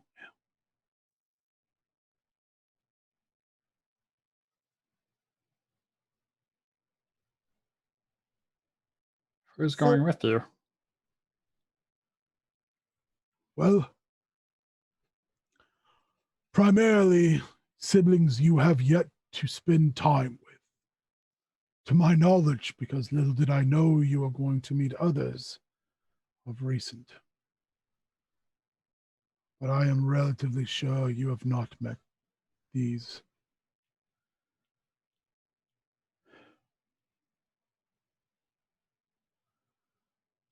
Who hasn't yet put a ring on? Just Amulet and Charity. Are you going to put them on? Nope. Can she take it and put it on like a? She's got string. Like, put can on she necklace. take it and put it on a string and put it on like her neck? Yeah.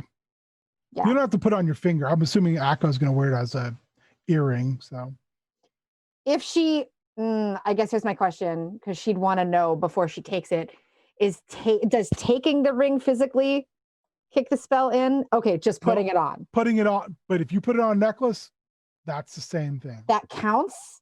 It does. Okay, then she's not going to put it on a necklace.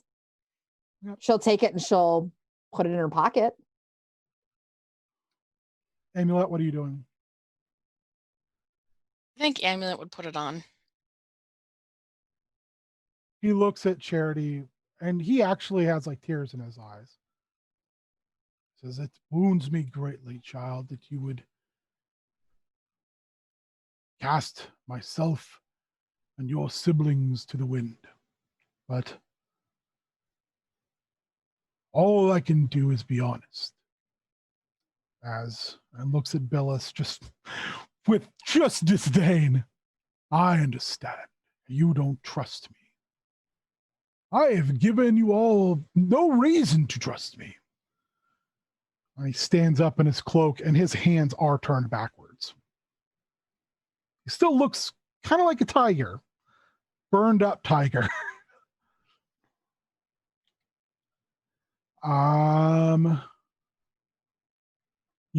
Rest of you can make me nature checks.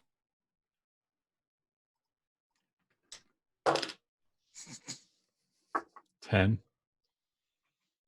16. 11. I got a natural 1. What's wrong with your tiger paws? Who got the 16? Me. He's a Rakshasa. Oh. Yep, she's glad she didn't put that ring on. For Twig and Akko, you think there's something wrong with the burned up Tabasco? Something wrong with the burned up Tabasco, the tabaxi. He just doesn't look right. But of course, he's all burned up too. He stands up and he moves to a chair, and Bliss stands up and walks beside you guys. And Billis kind of walks back into the darkness and appears out of the darkness beside Tawny. He almost melds out of the darkness.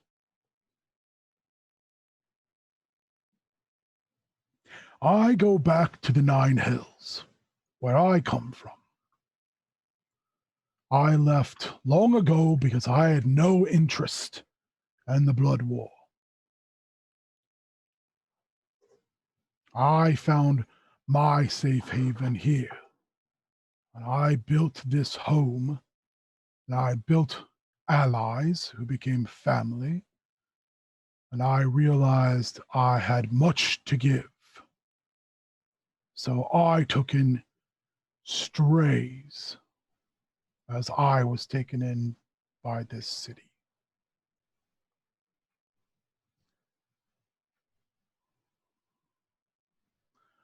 So, my youngest, if you have things to ask me before I leave, please do so quickly.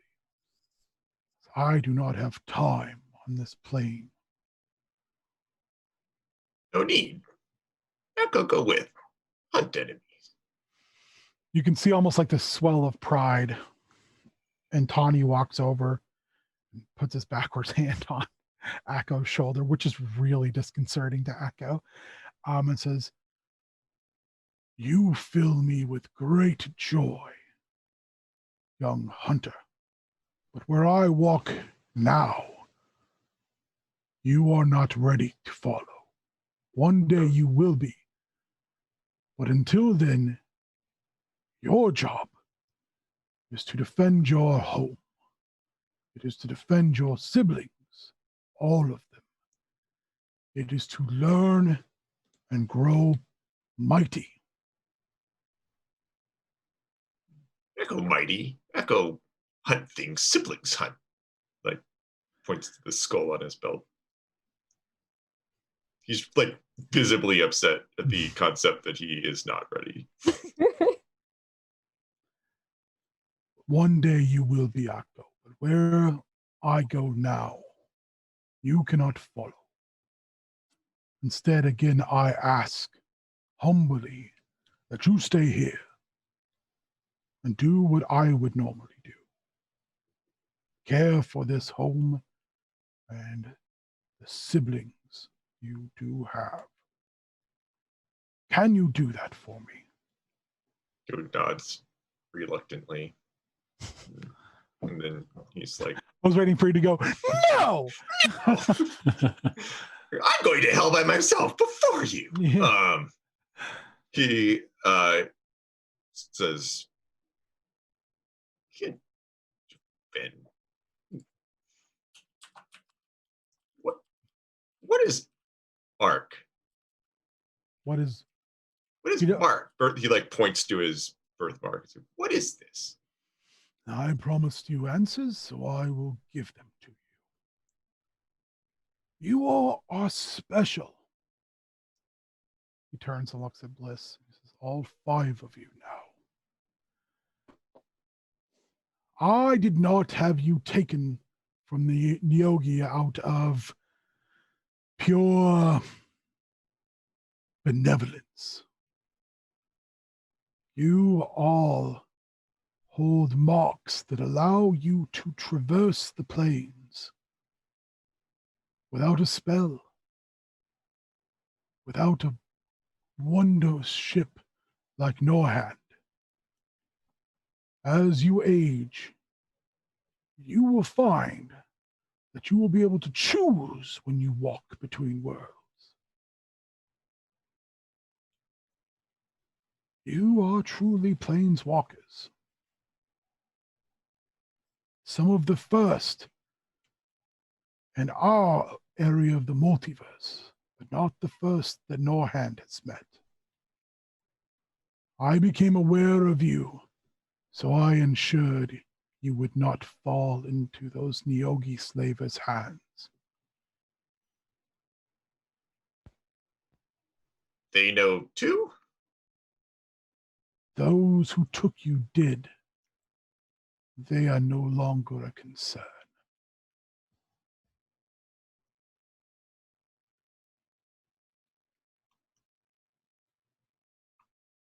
When you were immolated in the devastation that was meant to take both Brylan's life and my own, your marks activated to protect you from sure death.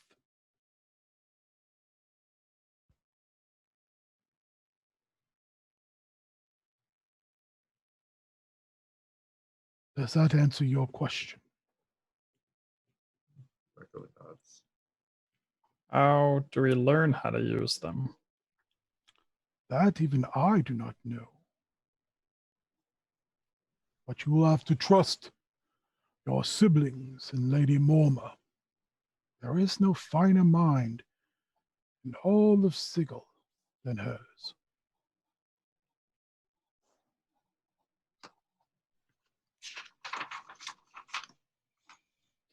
How long will you be gone? I do not know. I may not survive.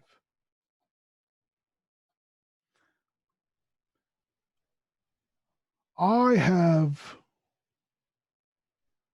demonstrated a complete and utter lack of loyalty to certain powers in the Blood War. I grew bored and disenfranchised with an ongoing conflict of millennia and time unknown. So much war for the sake of war. So I left and I came here. I am certain the princes of hell will have many a question for me if they are to find that I have returned.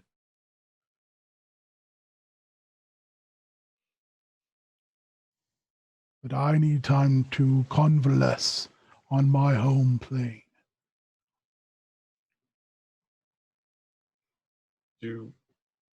I can't remember, did the three of us learn who Calorel is? Mhm. So we know who he works for? No. Okay. I don't believe I don't think so. I think it was. I don't believe he ever said he was a scion of Orcus. I think he just said he's Calorel the Vile. Although you guys were Okay. like, he doesn't seem vile at all. He seems pretty cool. He's so nice. He's Calorel. super nice. I like Calorel the smooth. Collecting bodies and giving out money. I mean, I don't know what's wrong with that. Right? Like, can I clean this up for you and Yeah. pay you to do it? He's Seems like a guy I can trust. He's like the nicest guy with the Vile as his last name you'll ever Like- meet. So weird. Okay.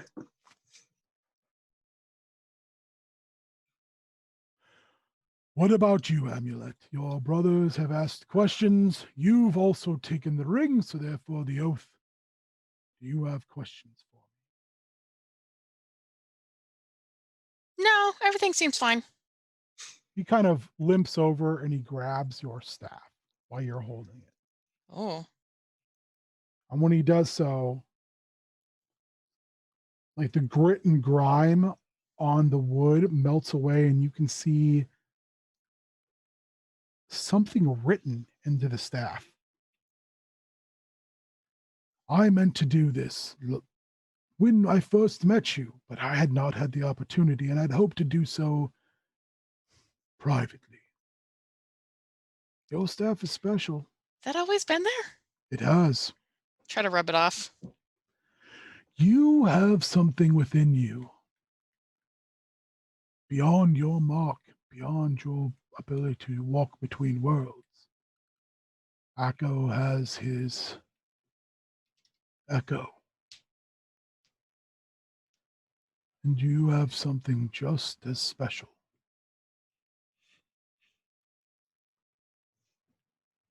What is it? That's for you to suss out, daughter. Hmm.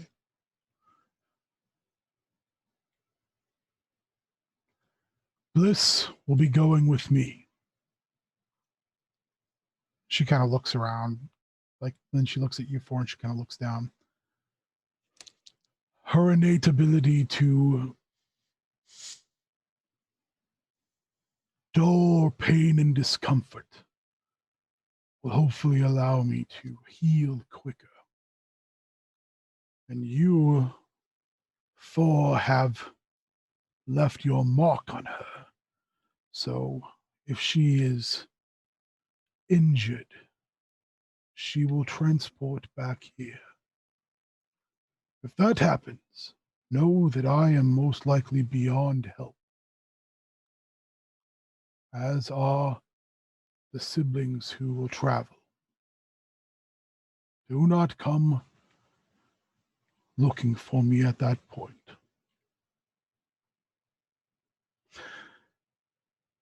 Charity. Yeah. I cannot ask you to wear something. It has to be taken freely and worn freely. Do you have anything to ask me, wayward daughter?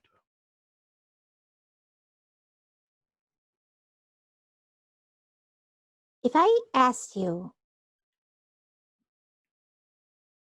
if I should find my own way, if I should find a way that works for me to be the best version of me that it can be,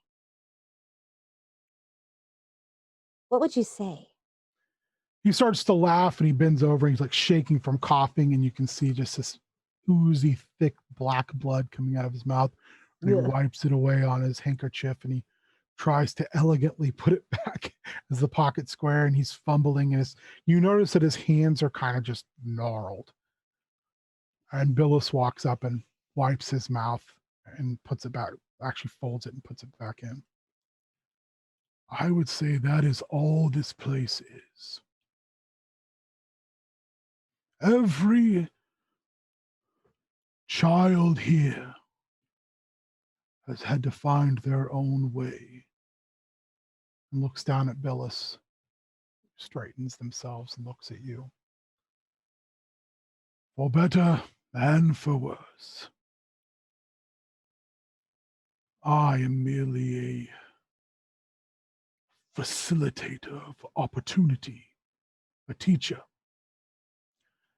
For I would not be a weapon of war, so why would I make any of you a weapon of anything? You 4 and now 5 were to be explorers. I was going to give you everything I could and wish you to explore all there is, with one request: to tell me your tales, since I could not do it myself. Each class, I had hopes for. Some, he kind of almost looks like his train of thought is breaking up. Some succeeded. Others found their own way. And others became what they became. That falls on me.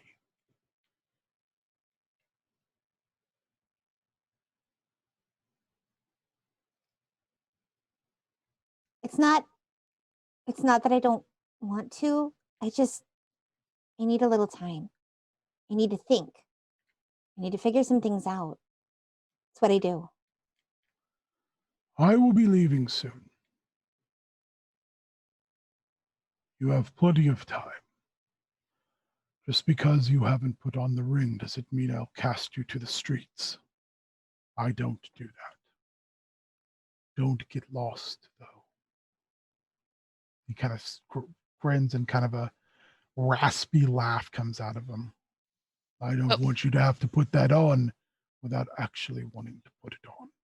Put my arm around Jared and be like, I'll watch over her. Yep, that checks out. Billis kind of smiles and says, well, I'll watch over each other.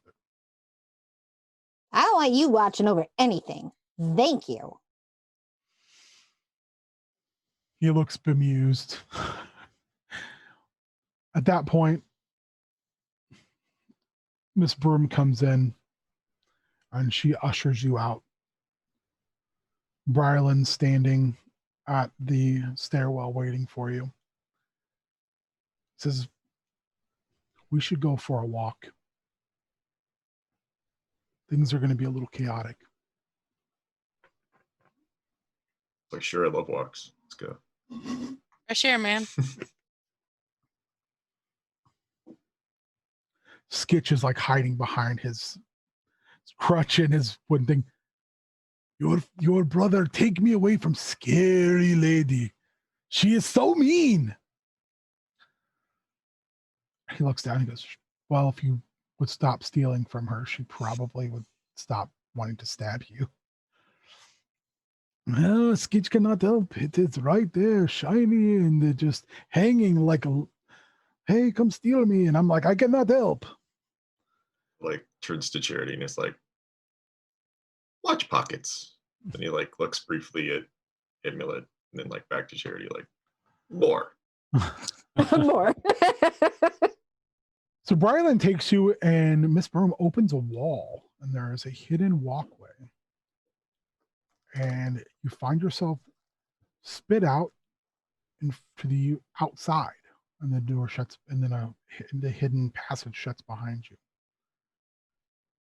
Brylan basically says, he's walking now, but he has like a brace on his leg. I'm going to take you to meet a few friends of mine. They are who I would go to when things were very hard. I'm afraid with Tawny leaving, I don't know who's taking over. I want to make sure you have somewhere you can go. Is that okay? Sure. Sounds good. That's So he walks you down the 3 blocks and you come to the overgrown, it's like a arch over the street, but it's completely overgrown with thorn vines. And he ducks you in to a building across the street from the precinct. And it is just this overgrown inside. It reminds you, Echo, of the druid's hold in the ship, except for even more. And he just says, he turns and looks at you when you walk in. He goes, don't touch anything, please. And then he holds Amulet's Skitch. just like, oh He no. holds Skitch the entire time, like right next to him. And you hear a voice. It's almost like it echoes out from everywhere at one time. You didn't pay rent this month, Brylan. And Edgar is gone. You're dead. 7 days. Not a word. And then you show up here. What do you want? He's like looking around like he's trying to find out where this voice is coming from. Well, first, and he pulls off a pouch and throws it at one of the plants, gently scoop the pouch up, and it pulls it back into the kind of darkness of this indoor jungle. We're square. Secondly, where's Edgar? He left. You died. I don't know where he is.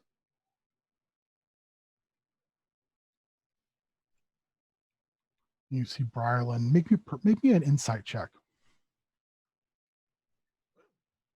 17. 12. 15. Oh, I love this new dice. Natural 20. Dang. Ooh. 15 or above, you can tell he's shaken. Nat 20, his eyes are glossed over like he's about to weep. Ryland's eyes? Yeah.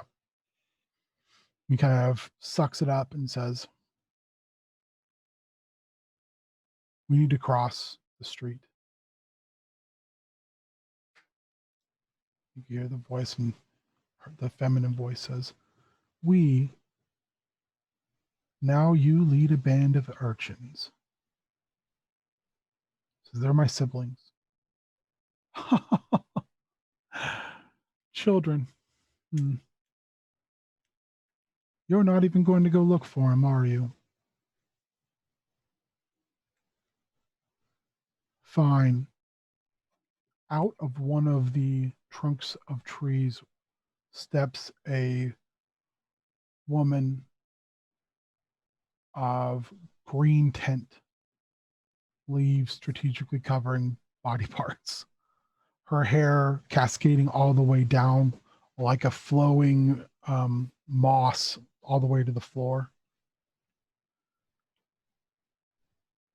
And she looks at all 5 of you, counting Skitch, who Brylan has got around the back of the neck. And she looks. Make me an insight check again, please. 16. 14. 12. What'd you get, Twig? 14. 14. 9. 9. Akko, you notice that she looks disappointed in Brylan.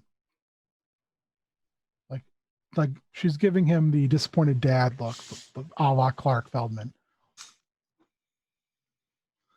On his head, like he won't even meet her eyes. Like he's looking down the whole time. And she kind of sweeps around you. You notice that her feet aren't really touching the ground. Like actually the ground grows up to meet her feet as she walks. And she says, don't you know, children, that beyond my gate, that's where the real hive is. You think that because you skirted death on your nice and lonely street, that it won't come find you. And again, Brylan is just staring down at the ground. If you leave the confines of the gate, you walk where it's very dangerous. Not even dangerous. She smiles at you. She says, I guess we'll find out, won't we? And you can hear scraping of wood against wood as the lonely gate, the thorn vines pull back and open up, and there's like a person-sized hole.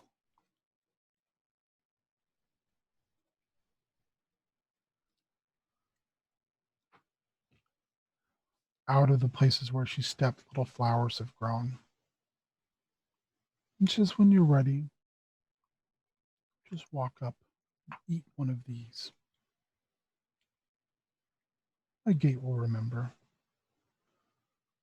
Just don't come running back too quickly.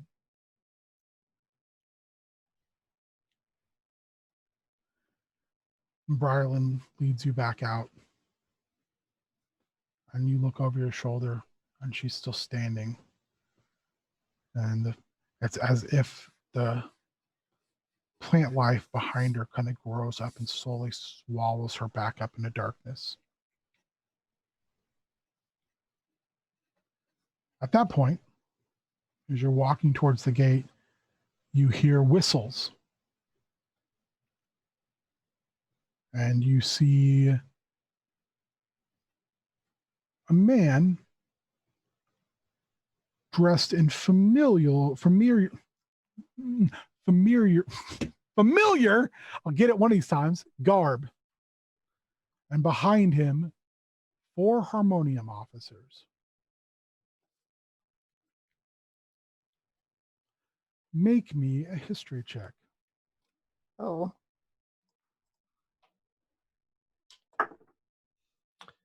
14.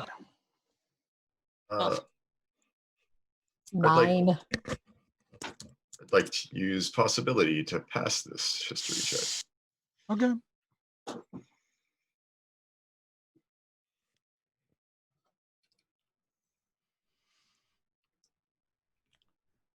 It's one of the recruitment officers from the Church of Moloch, leading 4 harmonium officers. There he is.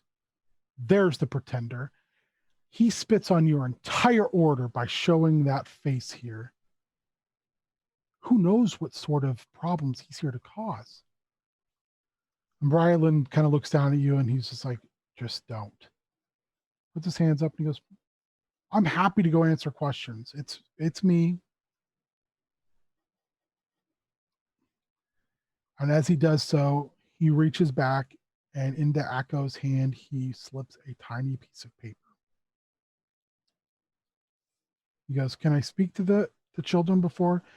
And the Moloch priest says, they're probably in on it too. You should take the whole lot of them in. And Scritch is like, Scritch, no, what are you talking about? Scritch, not in with anything. Do not know. Scritch new to town. Scritch not from here. Scritch not even know these assholes. Hey, shitty little kids. Yeah. Right. You've realized Scritch is also a shitty little kid. Scritch not adult. Yeah, but we're Maybe not the real- assholes. We're shitty little kids. We're shitty little kids. Maybe the real treasure was the shitty little kids we met along the way. Put some respect on that title. They come and they put cuffs on Rylan, and they're debating whether or not to take you. What are you going to do? Sacco, know what's the paper? It's got an address on it. Cool. Put it in his pocket. He'll just. So the context is that the church is blaming Brylan for what Echo did to the church. Is this correct? You get the impression they're claiming that he is not who he appears to be, that he's impersonating an officer because Brylan's dead. Echo just says, Brylan. Do we know that's Brylan though, right? They all saw him and you get blowed up real good. But they don't really know you. They know him. Is real, is Brylan. He looks back at you and he just kind of goes, they'll find out. Just let them follow their procedure. Cool. You go do what you need to do and tell them that I sent you. Echo really looks like he doesn't like it, but he'll back off since Brylan told him to. But he'll stand between the accusatory people and the rest of his siblings. It's not the gentlest handcuffing and taking into custody you've ever seen, but it's also not the worst. He doesn't put up any type of struggle, and they take him towards the precinct. And the Moloch recruiter priest crosses his arms and smiles. And he says, Joke sends his regards. And he laughs and turns and walks back towards the church. Enjoy. What a jerk. Enjoy. Can I pick up like the tiniest little pebble on the ground and fling it at the back of his head? And then like turn around. So like, I don't know what you're looking at. You can make me an attack, a base ranged attack, and then you can make me a stealth check. Can I like hand her my wait, can I assist? Because I have a sling. You can. So does she on her hoop pack. I was slinging on my hoop pack. I'm assisting. I was slinging on my hoop pack too, so. Okay, so that's a 15 for the attack. That hits. And you said stealth? Yeah, and then roll me a d6. A d6. Okay. So stealth is a 16. Oh, d6, I rolled a 2. Oh, Crack right in the back of the head. I Turns immediately around- turn around, so like I'm not even facing him. same. You shitty little kids. Echo, like, Assault! I've been assaulted! He starts screaming and he falls down. He's grabbing his head. And you can see him actually cut the back of his head so it started to bleed. A couple of harmonium officers start coming back out of the precinct office. Skitch looks at you and he goes, big dog Echo, I think time to run through gate. Echo is like, Or jog Skitch, or you were- walk inconspicuously. Echo, like, picks Skitch up and throws him over the top of the gate and then runs behind. Ah! Skitch takes Skitch takes 4 damage, falling damage from you jettisoning him over the gate. Echo's like, who next? The gate's open. Oh, I didn't realize it was open. I thought it was Yeah. closed. She pulled the thorns back. Oh, okay. Then. Why? Why you throw me? Oh my! Oh, bottom end is so much pain. Bit of action. Oh, Go. sling me like a bone. Why? I'll walk through the gate. He's over there and he's yelling, and the harmonium officers are talking to him, and he's pointing at you guys, and they're turning to look. Are you guys walking through the gate? Walking through the Everyone's gate. like gone. He's like, Yeah. Yeah. like, As soon as you walk through, the razor vines close behind you. And you're Just before it closes, Charity turns back around and she's like, "Rub some dirt in it, loser. You'll be fine." enjoy. It closes, and you're on the hustling, bustling Arneson Boulevard, and that's where we'll pick up next time. All right. all right. So we're gonna do something a little different. I'd like you to all go around, tell people where they can find you, and tell the lovely people who put this together and watch this what you're thankful for, because it's that time of year. Nate, you're on the spot first. All right. Oh, Well, I am Nate. You can find me at Cubicle Zombie on Twitter and Instagram. Also at DNDDT Podcast or DNDDT.com. Every Tuesday's Tasty Tuesdays. You can get a new episode of the Tasty Boys. Things I'm thankful for is all of you wonderful nerds. That seems like an easy one. Making everything every other Monday fun and other days as well. I'm Shannon. You can find me on all the social media platforms at Smarky Batch with an E, not an I, especially on TikTok. Come find me there. I'm doing a series called D in December, where we're talking about all things D&D and character creation, problematic race issues within the game, and having deep, cohesive conversations. So come join us over there. I am thankful for. I was gonna say the same thing. I'm thankful for this group. I'm thankful for this opportunity, and I'm thankful that we get to share stories and be shitty little kids together.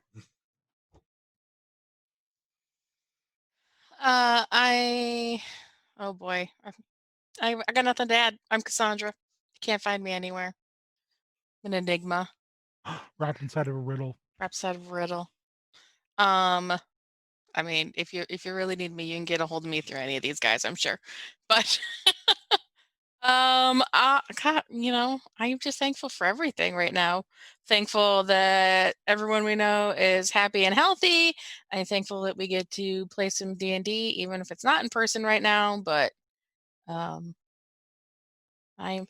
thankful for new D&D dice for Christmas. I am Warrior. You can find me at WarriorMN on Twitter and Instagram, other social media places probably too.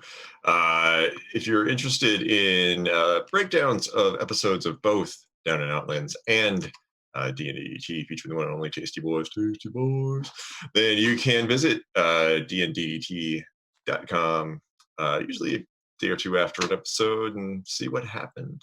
I am thankful that we've all made it through 2020. Like, that's pretty cool. That's an accomplishment. 5 days And left. it's over. I'm calling it early. And I am thankful for my friends and chosen family in this group and beyond. It's been very important to stay connected and to have this outlet. And I'm very thankful for that.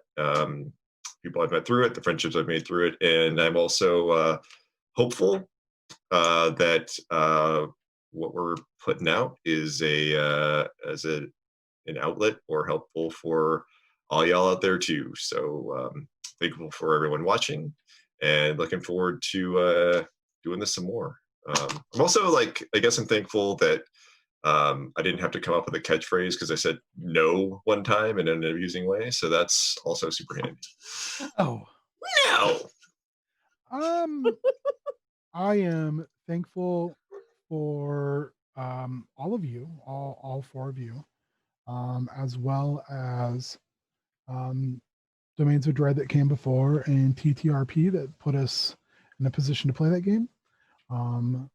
I am thankful to the Beard. He is not in this game, but kind of like 5 years ago, we started doing all these weird things, and it just has enveloped so many other things that we've done. And doing Twitch has been kind of an extension of all that. I am thankful to Casual Doug, because Casual Doug is the guy who makes the machine run. Without Doug, there is none of this. So, and of course, again, I'm hoping, just like Warrior said, that anybody who is watching or listening to what we do as a cohesive group of Imagineers, for lack of a better term, is enjoying it, is hopefully inspiring them to play games as well.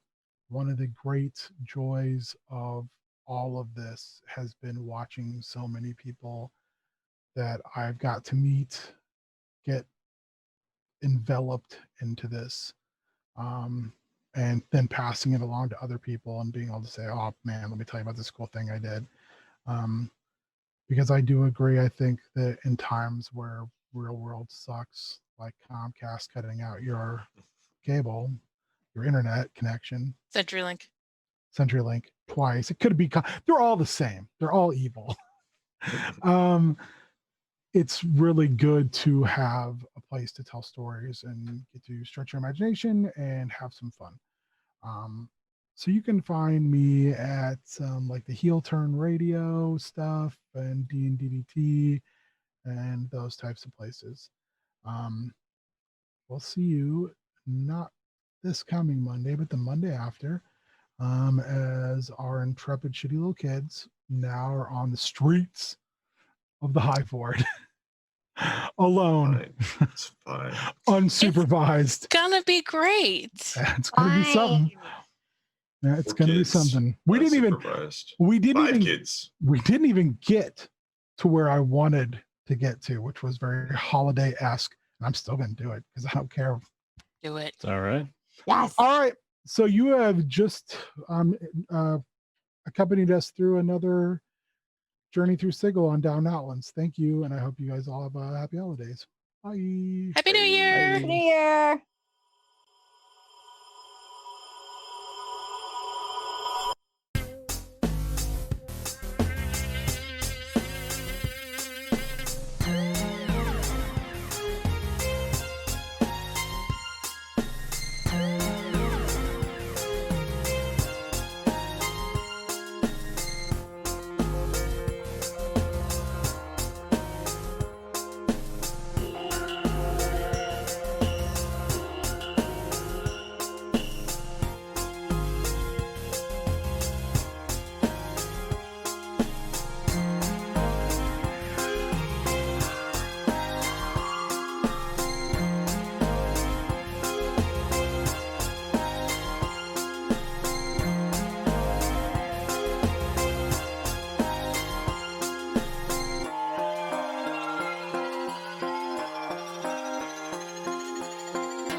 Bye.